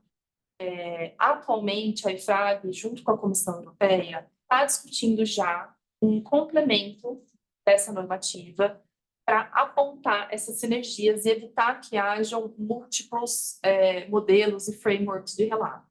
Tá? Então, acho que foi um ponto que a gente, talvez historicamente, não construiu aqui, mas a ESRS, assim como a IFFRS nos Estados Unidos, foram construídas em cima de bases como GRI, como SASB, tá? Justamente para promover essa integração e esse trabalho sinérgico. Tá? Então, não é uma nova coisa, né? Um complemento, é uma estruturação adicional. Agora, com tanta opção de relatório, como é que a empresa escolhe A, B ou C? Porque depois tem um relatório integrado, tem o SAS, agora tem uma nova, quer dizer, se eu for um tomador de decisão, como é que eu vou escolher qual reporte? Posso responder no final? Por favor. Vamos lá.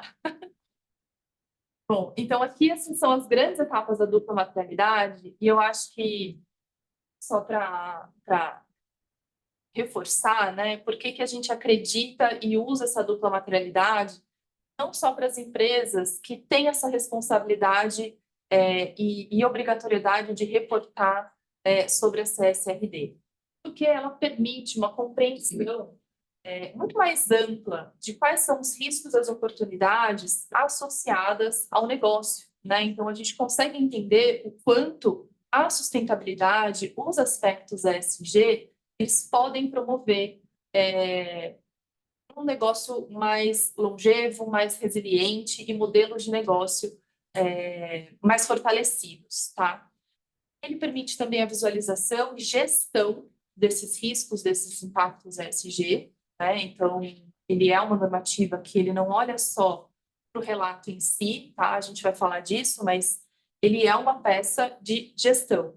Então, a gente está olhando aqui o relato, né, o relatório, uma peça final, relembrando um pouco daquele velho PDCA, né, onde a gente diagnostica, planeja, executa, faz uma análise crítica e então comunica, tá? A gente reforça muito sobre a comunicação, mas essa normativa, ela é uma normativa também de gestão, também de progresso. Eu acho que isso precisa ficar muito claro. E por isso que a gente enxerga a dupla materialidade ganhando muita força, né? Porque ela traz para o centro da discussão a gestão dos impactos, dos riscos e das oportunidades, e, por consequência, essa capacidade de se comunicar, de criar uma relação de confiança, de credibilidade com o mercado e com os seus stakeholders, por esse exercício de transparência e compromisso. Tá? Bom, eu falei um pouco aqui já sobre isso, né, que a dupla materialidade, o relato, também eles são uma ferramenta de gestão e que a gente vê isso ganhando peso e expressividade dentro da gestão das empresas, e aí já respondendo um pouco sua pergunta, porque ela é uma abordagem equilibrada, ela é aberta, né, para os riscos da empresa, para as questões que os tomadores de decisão querem ouvir. Tá? Então, para quem trabalha na sustentabilidade, sabe a relevância de você conseguir comunicar, engajar a liderança e falar a mesma língua que eles. Tá? Então, aqui a gente vê uma grande oportunidade nesse sentido. Ela é intuitiva, né? Ela é facilmente assimilável, porque a gente está usando aqui uma metodologia que ela é muito similar à análise de riscos, que já é altamente conhecida pelas companhias, e ela permite, então, esse diagnóstico e essa capacidade de você melhorar cada vez mais o seu modelo de negócio. Então, a gente acredita que ela veio para ficar, tá? E que ela é, sim, uma excelente ferramenta de gestão e para apoiar as áreas nesse trabalho. Então, como que isso muda, né? Um pouco, voltando para a CSRD, como que isso muda um pouco o cenário? A gente tem um quadro. A gente tem um quadro de comunicação um pouco mais restritivo, né? Vocês viram ali aquele volume de data points a serem reportados, tá? Mas ele também é mais estruturado e ele abrange mais empresas. E o que isso traz? Traz mais transparência, traz mais capacidade de comparabilidade para uma tomada de decisão. Então, a gente está olhando aqui para o fortalecimento desses aspectos, tá?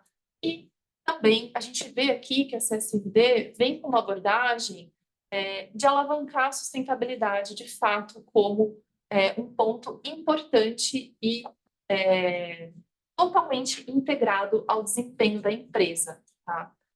E aí eu ressalto e reforço aqui de novo, né? Essa alavanca de desempenho, ela está conectada não só com o modelo de operação da própria empresa, mas também com a sua cadeia de valor. Você tem que olhar para trás e tem que olhar para frente. Então, olhando o ponto que a Fernanda ressaltou aqui, né? Por que as empresas vão se adaptar? Não só por uma questão de melhores práticas, mas porque, inevitavelmente, estamos todos conectados dentro de uma grande cadeia. Tá? Então, as grandes empresas vão iniciar essa jornada, né? O reporte limitado, obviamente, às matrizes, mas as filiais e da nossa experiência, conversas com grandes empresas, isso já está cascateando para as filiais. Não necessariamente como o modelo de reporte em si, tá? Mas como estrutura de pensamento e modelo mental, e modelo de trabalho. Tá? Porque para todo mundo ter que reportar e alimentar esse reporte da matriz. Então, inevitavelmente, as empresas brasileiras que têm aí filiais europeias vão trabalhar também dentro desse mesmo framework. Tá? Bom, e como eu disse lá atrás, ele visa, né, ele incentiva o progresso. Ele é uma estrutura de relato que ele questiona as práticas, ele te coloca num modelo de estabelecer compromissos. Então, não é o relato pelo relato do passado, né? Não é o relato contábil que você olha o exercício 2023, você olha o exercício 2023 e diz como que você vai trabalhar daqui para frente, tá? Então, ele tem uma base de compromisso. Para finalizar, para dar tempo de responder algumas perguntas, tem aqui alguns impactos importantes que isso vai gerar dentro da gestão de fato e dentro das organizações, tá? Quais são as principais áreas, processos e sistemas que vão precisar olhar com muito carinho para esse processo todo e que vão ter um papel fundamental? Eu vou destacar 4 aqui só, tá? O primeiro deles é a governança e as lideranças, tá? Então, esse reconhecimento, essa necessidade de você olhar para esses impactos, riscos e oportunidades e desdobrar eles dentro das suas discussões estratégicas e dentro da pauta de negócio. Tá? Aqui é um papel fundamental. Segundo ponto, marketing, inovação, olhar para esses impactos, olhar para esses riscos, essas oportunidades e integrar na maneira como hoje você está ofertando eles para os seus clientes. Tá? Então, tentar maximizar os impactos positivos, minimizar impactos negativos a partir dos seus produtos e serviços. E isso abre claramente uma oportunidade de posicionamento, de comunicação. Com muito cuidado, obviamente, com as normativas de taxonomia que estão aí, né? O Bloco Europeu já tem a sua própria normativa de taxonomia, e a gente tem algumas discussões já bastante avançadas aqui no Brasil também, tá? Mas é um exercício importante e as áreas de marketing vão aprender e vão evoluir muito mais nesse processo de como comunicar tudo isso para os seus clientes e consumidores. Tá? Terceira área relevante, compras. Né? Não só no processo de mapear essa cadeia de fornecimento, apoiar as áreas de sustentabilidade, né? Nesse reconhecimento e entendimento dos principais impactos, mas também no desenvolvimento desses fornecedores. A gente sabe que muitos desses fornecedores dentro das cadeias são pequenas e médias empresas, né? E que devem também acompanhar e poderem evoluir juntamente com as empresas, né? Então, tem um papel relevante aí de desenvolvimento, um toque especial aqui para clima, tá? Lembrando lá atrás, quando eu falei, clima é um dos pontos mandatórios de reporte, né, e que inclui a cadeia de valor, é super relevante que os fornecedores também possam mensurar os seus impactos e que eles possam reportar. Você recebe um checklist de você vê para o escritório de advocacia, e vem um checklist de compras. Exato. Para uma empresa siderúrgica. Aí você pensa assim, não se aplica, não se aplica, não se aplica. Não se aplica na sua empresa siderúrgica. Exato. Ou seja, ela não sabe nem o que ela está perguntando, nem por que ela está perguntando. O impacto não vai ser medido, você vai deixar passar um monte de coisas, às vezes em cadeia, com trabalho escravo, questões sociais e tudo isso. Perfeito. Então, assim, ou faz de verdade, ou não faz ainda, espera um pouco. E pegando o gancho, né, o trabalho escravo. Não é um checklist que vai te mostrar isso, né? Se você tiver uma auditoria, uma fiscalização em loco, né? Você pode escrever o que as empresas escrevem o que querem, com quem tem que validar essas informações também. Exato. Exato. Então, muito importante que ele comente é a governança. Para o escritório de advocacia e para a cadeia de fornecedor, a gente fala em meio ambiente no planeta que é esquentando. Mas a gestão das empresas, como as decisões são tomadas, Exato. ninguém discute. O interessante é que eu escuto muito falando assim, não deveria ser ISD, deveria ser DIS, deveria primeiro começar pela governança de fato, né? Esse ser o pilar principal para desdobrar. A governança nessa questão. E é importante, todas as crises que nós tivemos de reputação foi por causa de gestão. Sim. E aí um ponto último para fechar, que é tão relevante quanto, né, e que vai apoiar nessa tomada de decisão, é o time de tecnologia. Por quê? A gente viu o volume de informação que vai ser necessário para trabalhar e reportar tudo isso, né? Então tem aqui um trabalho muito importante de definir ferramentas, modelos de gestão, essa arquitetura, né, para fazer uma gestão da informação adequada, né, em todos os níveis e para que a governança possa também tomar as decisões assertivas. Existem já muitas ferramentas, a gente já entrou em contato com várias, né, ferramentas digitais que apoiam as diferentes etapas aí desse processo de trabalho, né, tanto da CSRD quanto da SRS, e que vão ser chave, né? Eles são um desafio, né, essa questão da ferramenta, né, da gestão da informação, mas é também uma grande oportunidade, tá? Então, acho que eu já passei meu tempo. Obrigado. Obrigada, gente. Antes de passar, muito obrigado, Carolina. Antes de passar para a sessão de perguntas gerais, sei que já tem duas perguntas que a Cíntia já levantou, né, do pessoal que está nos acompanhando de forma remota. Eu queria fazer uma pergunta do grupo, que eu acho que é bastante chave aqui no desenrolar dessa discussão. Assim, a CRD, ela tem por objetivo promover nessa discussão sustentabilidade como um todo,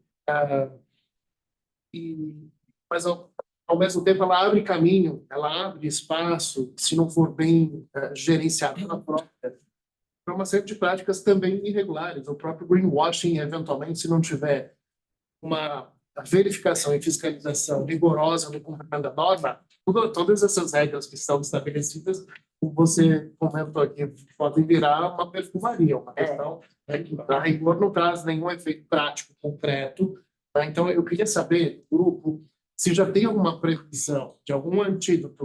O Eduardo mencionou que há um organismo regulatório, uma agência reguladora de implementação da CSRD, né? Está aí sendo implementado. Queria saber se há outros mecanismos, como, por exemplo, a auditoria externa dessas informações, que a rigor são autodeclaratórias, né? Para que se tenha alguma, enfim, confiabilidade já de pronto em relação ao que está sendo apresentado. Existe a previsão, tá, da auditoria. Exige-se, inclusive, que esse relatório passe pela auditoria independente externa. Isso já está na diretiva, sim.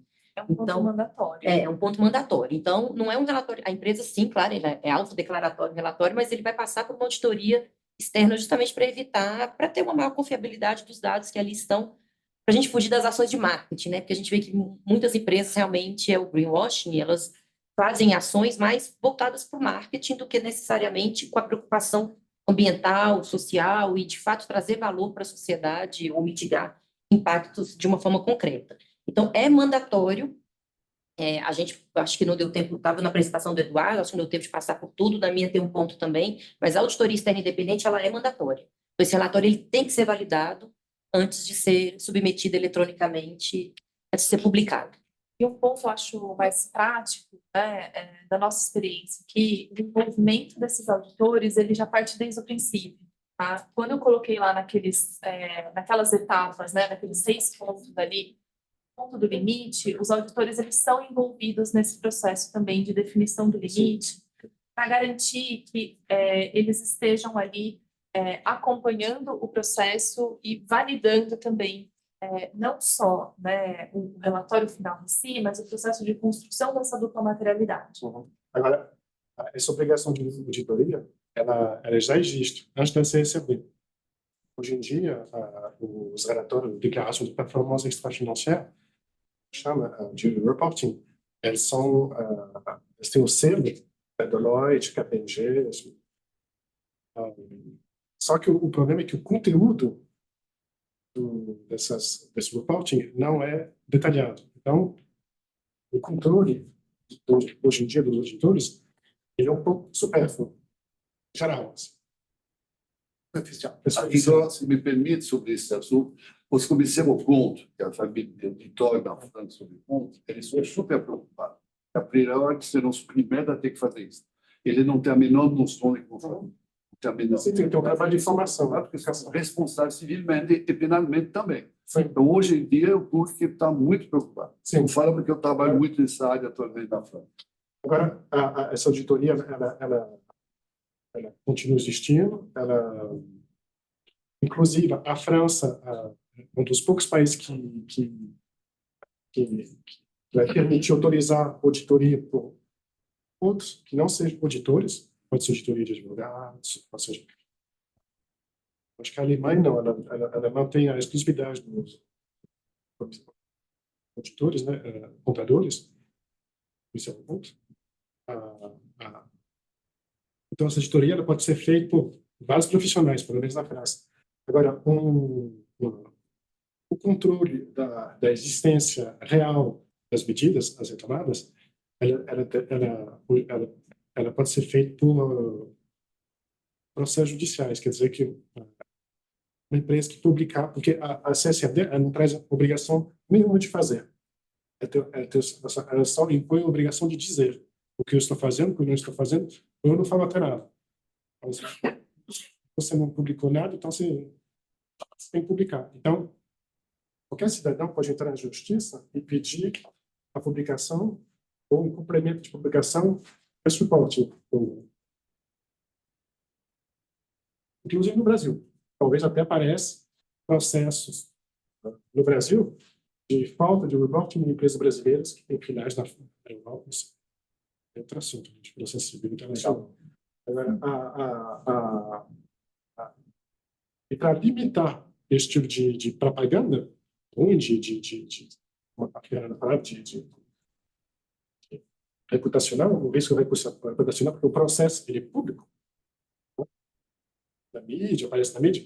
As empresas elas estão criando agora, na França, comitê interno de responsabilidade social, de stakeholder, ou seja, os principais interessados convidam ONG a fazer parte dessas comissões internas, dos grupos, e aí a discussão, a briga, ela é interna, ou seja, meio que confidencial, ela não é...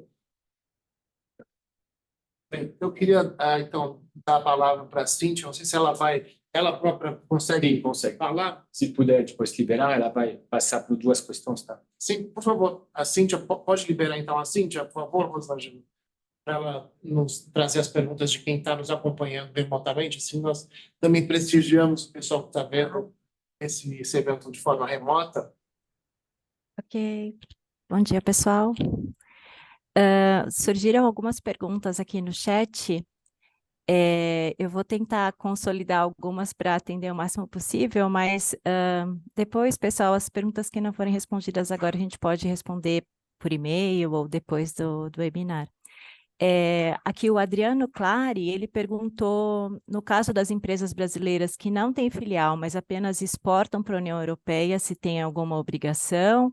E aí, complementando aqui com a Simone Amaral, que ela está perguntando quais ações são esperadas de empresas, filiais de empresas da Europa que atuam localmente aqui no Brasil, apenas fazendo a revenda de produtos. Mas, enfim, Empresas exportadoras. sim, tem negócio. Tem o critério que é o valor de negócio que você gera. Aí, ou você tem que ter uma filial que gere valores de 40 milhões, se não me engano, os números exatos eu não sei, estão na apresentação, tá? Ou você... É estranho falar com quem não está te olhando, né? Ou você precisa ser listada lá, então, não, se você não tiver uma filial, você tem que estar listada. Esses são os critérios, são 3 critérios. 2, a empresa tem que, de fato, ter uma filial ou ser considerada uma grande empresa pelos critérios da diretiva, e a outra é estar listada na bolsa. Fora isso, se a empresa só gera negócios, não ter essa obrigação legal na diretiva, a não ser pelos outros assuntos que nós já desdobramos aqui, de fazer negócio, de estar dentro da cadeia de valor das empresas europeias. Isso em relação às empresas brasileiras que atuam na União Europeia, né? Se não tiver realmente uma filial. De uma certa forma, é o que a Carolina falou, estamos todos conectados, né? Dentro de uma grande cadeia de valor, como vai ter obrigação dessa vigilância sobre todos os fornecedores e prestadores de serviços pelas empresas europeias, essa empresa que só exporta, ela vai se encaixar dentro da cadeia de valor e vai ter que reportar as informações e se adequar. Mas o que a diretiva traz são empresas que têm filial ou que estão listadas lá e que têm um volume X de negócios, 150 milhões de euros de negócios na União Europeia. Tá? A segunda pergunta eu não entendi. Acho que já respondeu, na verdade. A descrição aqui, direção no Brasil, eles só fazem revenda. Não, são envolvidos, mas com filial do grupo francês. Aí são filiais, Aí aí sim, também é o outro ponto que eu mencionei, que vai precisar se adequar, ter esse pensamento, se estruturar para munir a matriz das informações, mas ela própria não tem que publicar. O relatório quem vai publicar tem que ter a informação tem igual. que ter e vai ter que atuar, né? Para ter informação tem que atuar. Mesmo trabalho. Talvez ela pensou no tipo de atividade, se só faz apenas revenda ou se tem realmente uma operação. Parceiro, não, o filial vai entrar na primeira pergunta da cadeia de valor, na primeira resposta, perdão, da cadeia de valor. Eu acho que, concretamente, a única obrigação que as empresas brasileiras, filiais dos grupos europeus vão ter é se tiver uma particularidade muito forte em termos de impacto no meio ambiente, ou tiver realmente uma coisa feia, elas vão ter que passar todas as informações. Mas se tiver só cobrir revenda e não tiver nenhum impacto... Isso não tem a ver com a logística, tem a ver, tem muito a ver. E o tipo de Não, eu sei, mas em termos de reporting, eu estou falando que, no termo, mais uma vez, a CSLD ela não traz nenhuma obrigação de você não tem que fazer nada. É só dizer. A obrigação de dizer. Ela tem que dizer. Eu trabalho muito, ela tem que fazer. Ela tem que fazer. Mas quando você olha os reporting publicados pelas matrizes, elas não vão em detalhe de cada filiais. Não. Não vão. Ela acumula, ela junta. Para poder conseguir, você tem que determinar um organigrama da tua empresa, é uma unidade de avaliação. Unidade de avaliação não é somente funcionários geográficos, é uma mistura dos dois. Aqui eu tinha um serviço de contabilidade para fazer contabilidade, não, aqui não, mas na Índia, para fazer na França, e ao mesmo tempo ele pôs do lado. São duas unidades, não tem nada a ver com as duas vão ter que passar a informação. Sim. Eu trabalho de código, estamos fazendo, para você garantir. Acho que o que o Eduardo quis dizer é que se a empresa aqui não está fazendo nada, né, ela vai reportar nada e não vai aparecer no relatório especificamente. Venda. Sei data points, disclosure requirements, quando se falou, talvez não apareça nenhum. Sim. Alguns são obrigatórios, alguns eu não lembro exatamente, mas uns 20 disclosure requirements que são obrigatórios, não sei exatamente esses, mas ela vai ter que reportar. Vai ter que conhecer do homem, vamos dizer, Pode ser percentual de responder, claro. E precisa, inclusive, conhecer a reportagem. Isso, tem que entender quais são as diretrizes, quais são as regras. Agora, se tem que acompanhar. Mas ela não tem obrigação nenhuma se não tiver diretiva da matriz. Não, mas ela tem que acompanhar. Se não tem nada, ela não tem nada. Aí vai ser responsável de dizer que não tem nada. Sim. Eu justamente, o auditor, estou muito preocupado. Ele não sabe como fazer isso. Ele não tem nem noção. Mas isso é responsabilidade da organização interna, não é uma obrigação de uma lei que fala que é filial, entendeu? Não, mas ele tem obrigação interna de meter o auditor, ele é responsável de dizer, não, ele não tem que dizer nada, ele é responsável. Sempre diz que ela não tem que dizer, ele tem que saber que é verdade. Vou dar um exemplo. Aqui, muitas empresas, por exemplo, não têm funcionário. Eles têm pequenas empresas, vai ser uma dificuldade para entender lá na França. Não sabem muito bem o que significa isso, entendeu?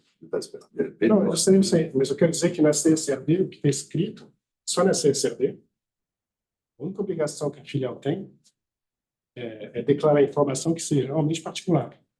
O resto é obrigação, é organização interna. Se precisa de definir se é particular ou não, ela tem que julgar, saber se é verdade. Por favor, se pudermos, a gente pode falar mais disso depois, mas tem outras perguntas só para permitir que todo mundo possa se expressar e que a gente possa responder.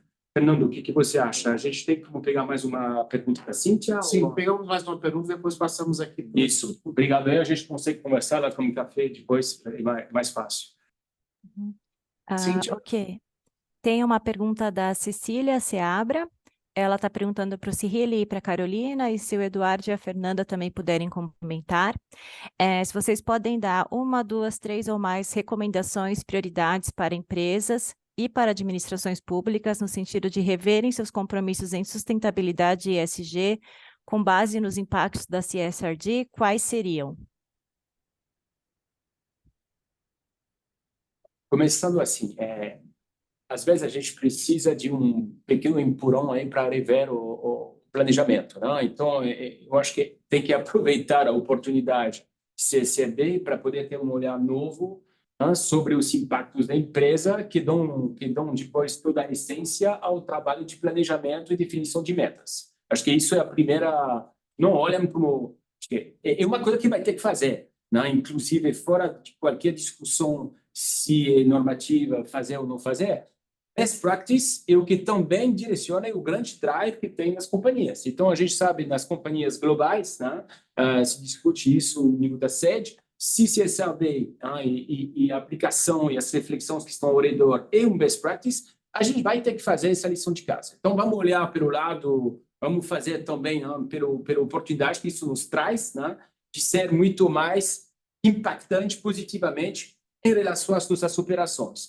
E aí, de novo, voltando ao início da palestra, né, que essa situação na qual a gente está, a gente tem todo o interesse em cada um contribuir e, com toda a humildade, ir ver, né, a visão de compromissos e metas quanto antes. Ou seja, a questão para poder comunicar tem que fazer. Né? Comunicar, senão fica um exercício vazio. Então, acho que o ponto está sobre o fazer. Né? E isso que é a realidade para mim, para poder depois comunicar. Isso é a minha visão. Uma recomendação, mas... Eu acho que é isso. Eu acho que, não sei se eu não, perdão, o Vinícius mencionou a questão da governança. Foi você, não foi ele. Eu acho que a gente precisa sair um pouco da era de processos, controles. E, claro, gente, eu dou sempre uma visão voltada para o compliance, que é a minha atuação, para ter uma visão mais macro. Eu acho que as empresas precisam ter no seu coração ali mesmo o propósito de enxergar o que está acontecendo no mundo, sob a ótica, claro, do ambiente, mas também dos trabalhadores e da sociedade como um todo, e lá na sua governança já estruturar qual vai ser o seu planejamento aqui para os próximos anos. Então, sair um pouco do olhar para dentro, né, de dentro da empresa, e ter um olhar mais para fora.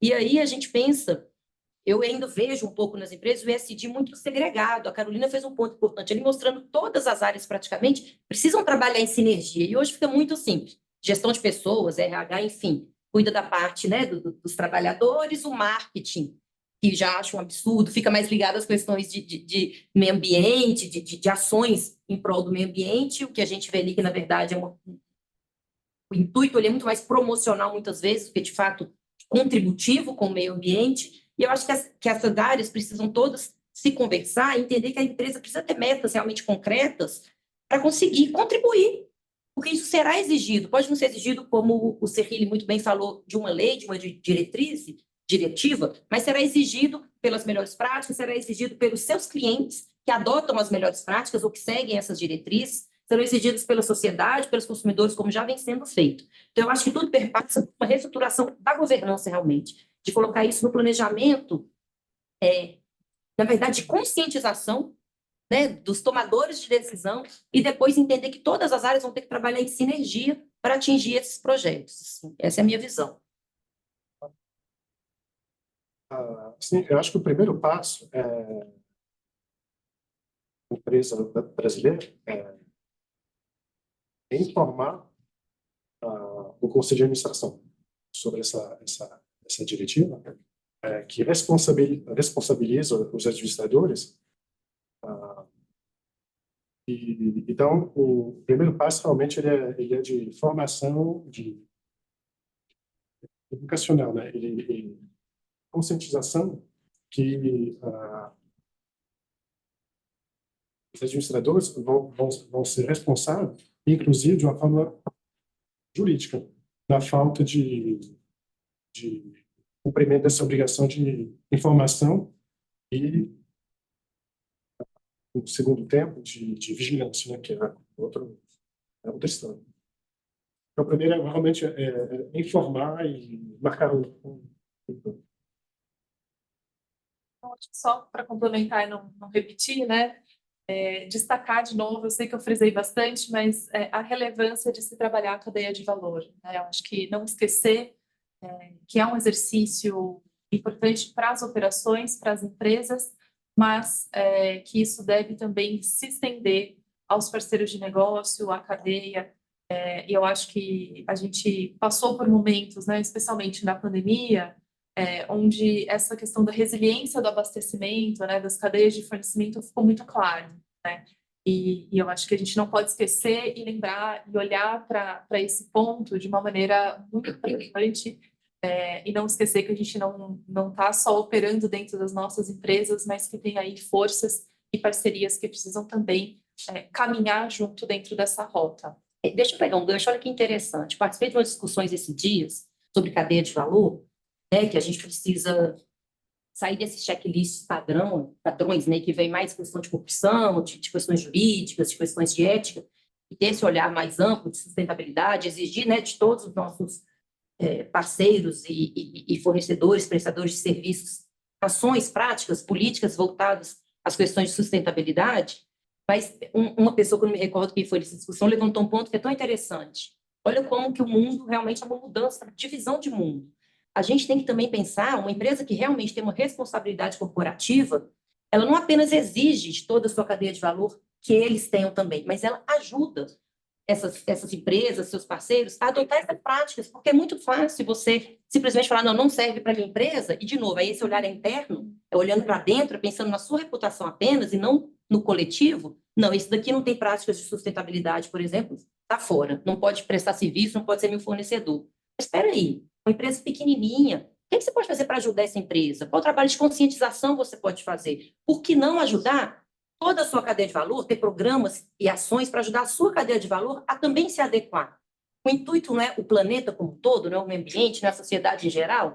Então, eu acho que o principal, realmente, sendo aqui repetitiva, é voltar o olhar para fora, tirar o olhar só para a sua empresa, pensar só no seu risco, na sua reputação e pronto. Quem não se adequar às minhas práticas, eu estou dentro da diretiva, então eu não trabalho com você, não. O que eu posso fazer para ajudar? O que eu posso fazer para que todo mundo esteja na mesma página? Que nós precisamos, sim, melhorar a questão climática, enfim, tudo isso que o Cyrille muito bem apresentou ali no início, para não ficar tomando muito tempo repetindo, é papel de todos nós. Então, isso, para mim, é a responsabilidade corporativa que precisa ser implementada, plantada realmente dentro da empresa, e, claro, isso perpassa, né, nos tomadores, na governança, né? Os tomadores de decisão têm que ter essa consciência para depois se desdobrar em ações políticas, enfim. Para mim, esse é o principal ponto. Bem, tem duas perguntas aqui, senhor, e depois o senhor Firmino. Eu só ver uma análise crítica de vocês em relação à implantação do fato CSRD. Os prazos me pareceram um pouco agressivos e otimistas. Então, na opinião de vocês, esse prazo é algo factível, é para a gente pensar e caminhar nesse sentido? Algo para ser pensado. E, junto a isso, quais são as principais barreiras para a implantação de forma eficiente aqui no Brasil? Conseguimos implantar, por as iniciativas dessas, assim que eu estou vendo, que vêm um pouco isoladas, ou passa por uma questão mais de legislação, que a gente passa por outras exigências legais, que aquilo não mora, vai cair na questão jurídica, se vai ser necessário isso ou não. Eu quero sempre ter uma visão otimista. Mas, quando eu vejo esses prazos e vejo a complexidade que é implantar isso, e as armadilhas que tem junto a isso, vocês falam pontualmente, mas a questão do marketing é isso mesmo. Eu sou muito ligado a Ciesp, Fiesp, a gente vê isso nitidamente, que o pessoal busca o selo e assim por diante, né? Então, talvez, além dessa iniciativa de implantação, antes disso, deve ter um processo também de preparação do ambiente do ecossistema no Brasil, em termos de conscientização, de fomento, para que isso avance. Então, tenho essa preocupação. E a outra, vocês consideram, de fato, esse plano factível, pelos prazos que eles apresentaram aqui, e quais são as principais barreiras para a implantação no Brasil? Só posso iniciar uma resposta, mas é um fato que a gente está numa era de complexidade muito maior para a operação de negócios, ainda mais quando eles têm impactos. Então, todas essas conversas que tem, o conselho de administração e tudo, essa complexidade e os recursos que tem que pôr para poder atender essa complexidade crescente, é um discurso tremendo hoje, e uma questão tremenda. A gente falou um pouco de tecnologia, mas é enorme, enfim, o que precisa disponibilizar para, de fato, fazer a lição de casa corretamente. Então, tem um ponto aqui que nunca passamos por um momento de tanta demanda de recursos para poder apoiar essa visão. A segunda é muita humildade. A gente não sabe grande coisa. A gente está começando, assim, uma nova era que começa, e quem tiver uma bola de cristal, que maravilha, porque honestamente está cada um tentando trilhar, entender, experimentar, provavelmente vai ter erros, vai ter voltas para trás, voltas para frente, e isso é o momento atual. Regulamentações que ainda vão sair dos Estados-membros. Eu também não tenho, assim, uma resposta, se os prazos serão suficientes ou não. Eu acho que a diretiva teve esse cuidado, né, de categorizar as empresas e colocar isso de uma forma, assim, um calendário aí nos próximos anos de implementação, mas especificamente em relação às empresas no Brasil, eu tenho uma visão pessimista, infelizmente, porque eu acho que realmente as empresas melhores práticas ainda está num grupo muito restrito de empresas seguir simplesmente porque são melhores práticas. A gente ainda tem muito no Brasil o eu faço porque eu tenho que fazer, né? Porque tem uma diretiva, vamos voltar no que eu mencionei anteriormente, GDPR e LGPD, as empresas, ou gente, compliance como um todo, né? Existem leis anticorrupção no mundo há muito tempo e são melhores práticas que deveriam ser adotadas pelas empresas há muito tempo. E as empresas aqui no Brasil começaram a se estruturar em relação ao assunto quando saiu a nossa anticorrupção e quando teve o escândalo da Lava Jato. E ainda assim, é um caminho ainda longo, a gente está no meio do caminho. A administração pública, então, está engatinhando. A administração pública está engatinhando nesse assunto, a lei está vigente há 10 anos. Né, os órgãos públicos ainda estão engatinhando nesse assunto. Então, aqui no Brasil, eu realmente acho que o caminho será mais longo do que os prazos estabelecidos e a gente, sim, ainda precisa, ou a maior parte das empresas precisam de ter a norma, né? É o fazer pelo dever, não fazer pela consciência ainda, esse no nosso momento. O que todos esperamos é uma mudança em relação a isso, mas eu não sei se será tão rápido, na minha visão. Só um minutinho, eu estou de saída, eu só queria deixar uma sugestão, achei super legal a reunião que vocês prepararam aqui, eu trabalho com consultoria, tenho bastante experiência nessa área de governança, e eu acho que o gargalo é a materialidade dupla, porque o que acontece é um círculo vicioso. Os conselhos não permitem, não abrem caminho para uma diretoria financeira executar um estudo sério de materialidade financeira. E aí o diretor financeiro não passa para a média gestão que eles têm que fazer isso, e ninguém faz isso. Então, se uma empresa está trabalhando com um bem muito importante, por exemplo, água, ela está em cima do aquífero, ela está usando a água, vai acabar. Quanto custa acabar a água? O único jeito de você trabalhar a governança é que as pessoas saibam o risco onde elas estão mergulhadas. Então, eu estou saindo, eu preciso sair, mas queria deixar como sugestão. E vocês que levaram à frente essa reunião tão legal, que reuniu gente tão interessada no assunto, talvez pudessem fazer como primeiro estágio uma escola para diretores financeiros, escola para que as pessoas venham aqui e entendam essa linguagem e abram um pouco a mente, porque o modelo mental está fechado. E com o modelo mental fechado, não passa. Por mais análise que você faça, contrata consultoria, vê o quadro da materialidade, vê a análise de risco, os riscos ESG vão lá para baixo. Mesmo que nas entrevistas eles estão lá em cima. Então, acho que sim, parabéns, muito obrigada, adorei ter vindo aqui. Desculpa eu interromper aqui a conversa, mas eu queria deixar esse recado, que acho que vocês têm uma liderança que não pode parar numa palestra, tem um jeito de ter inserção nisso, sabe? Obrigada. Você está saindo, obrigado. E estou recebendo o recado que a sala virtual está se esvaziando. Então, a gente já passou muito da hora. Queria agradecer às pessoas que estão lá virtualmente, que acompanharam, né? Porque realmente não é fácil estar nesse ambiente. E é a primeira vez que a gente vai fazer experimentação, inclusive. Depois a gente vai ter o retorno, ver como que as coisas foram, né? Mas acho que a gente pode aproveitar, quem está aqui, a gente vai para o café, toma um café, a gente conversa. Então, o senhor Firmino ia fazer uma pergunta. Sim, por favor. Obrigado por usar o vosso tempo agora. Minha pergunta é tão simples e minha com estes dois espectadores que estão aqui, você, é bem simples. Eu acredito muito no poder alavancador, então, das normas, das leis, através da sociedade civil, através da imprensa, da comunicação social. nós estamos aqui realmente numa bolha de especialistas, não é? Isso ainda está lá, aquelas normas, gostei imenso, está muito interessante, mas para fazer avançar a sociedade civil, o consumidor, teria que ser alertado sobre aquilo que ele pode exigir. Né? E aí tem a questão da mídia. Não é? Em que ponto, era só a pergunta, vocês aqui no Brasil já ouviram falar, ou leram na imprensa que existem diretrizes que um dia vão poder favorecer o atingimento desse objetivo, que é um objetivo para, logicamente, o mundo. Então, eu estou com essa ideia que nós tivemos hoje aqui um batismo, né? Alguma coisa que não saiu ainda daqui. Eu acho que está em linha com toda essa questão. E não sei se alguém vai poder dizer que já ouviu falar desse diretrizes na imprensa ou na mídia em geral aqui no Brasil. Sim ou não? Não. Então, na realidade, assim, eu acho que é pior. Não só você não fala de diretivas, você não fala... Tá para sair a diretiva de devida diligência na Europa, o acordo já foi feito. Eu estou fazendo um mestrado também na Catalunha de Direitos Humanos, Democracia e Globalização, então estou bem dentro desse assunto.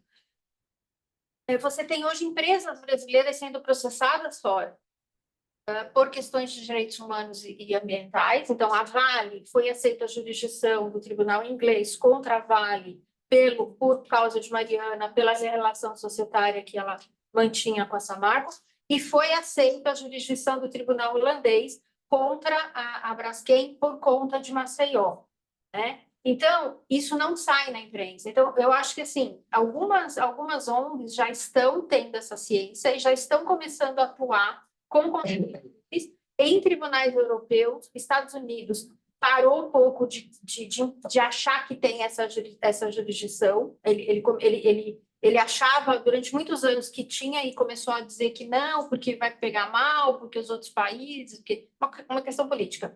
Mas, assim, não só não se fala de tudo que existe, como quando existe uma consequência que pode ser grave, ela também não é noticiada. Então é pior. Bom, tudo bem. Bom, então estamos chegando ao final desse nosso evento. Eu queria, em nome da Câmara Francesa, agradecer a todos pela presença, a todos os palestrantes, a todos os presentes aqui, a quem esteve também de forma remota acompanhando esse evento. Espero que possam acompanhar os próximos eventos da Comissão de Bioeconomia, assim como da Comissão Legal, e estejam sempre presentes nas atividades da Câmara Francesa. É um grande prazer para a Câmara. Eu não sou interno da Câmara, mas falo aqui com essa responsabilidade, né, de representar uma instituição que tem uma missão muito importante de aproximar as empresas francesas, brasileiras, e desenvolver, enfim, os interesses comuns desses dois grandes grupos. Enfim, muito obrigado mais uma vez pela presença. Até uma próxima oportunidade. Obrigado. Caralho. Só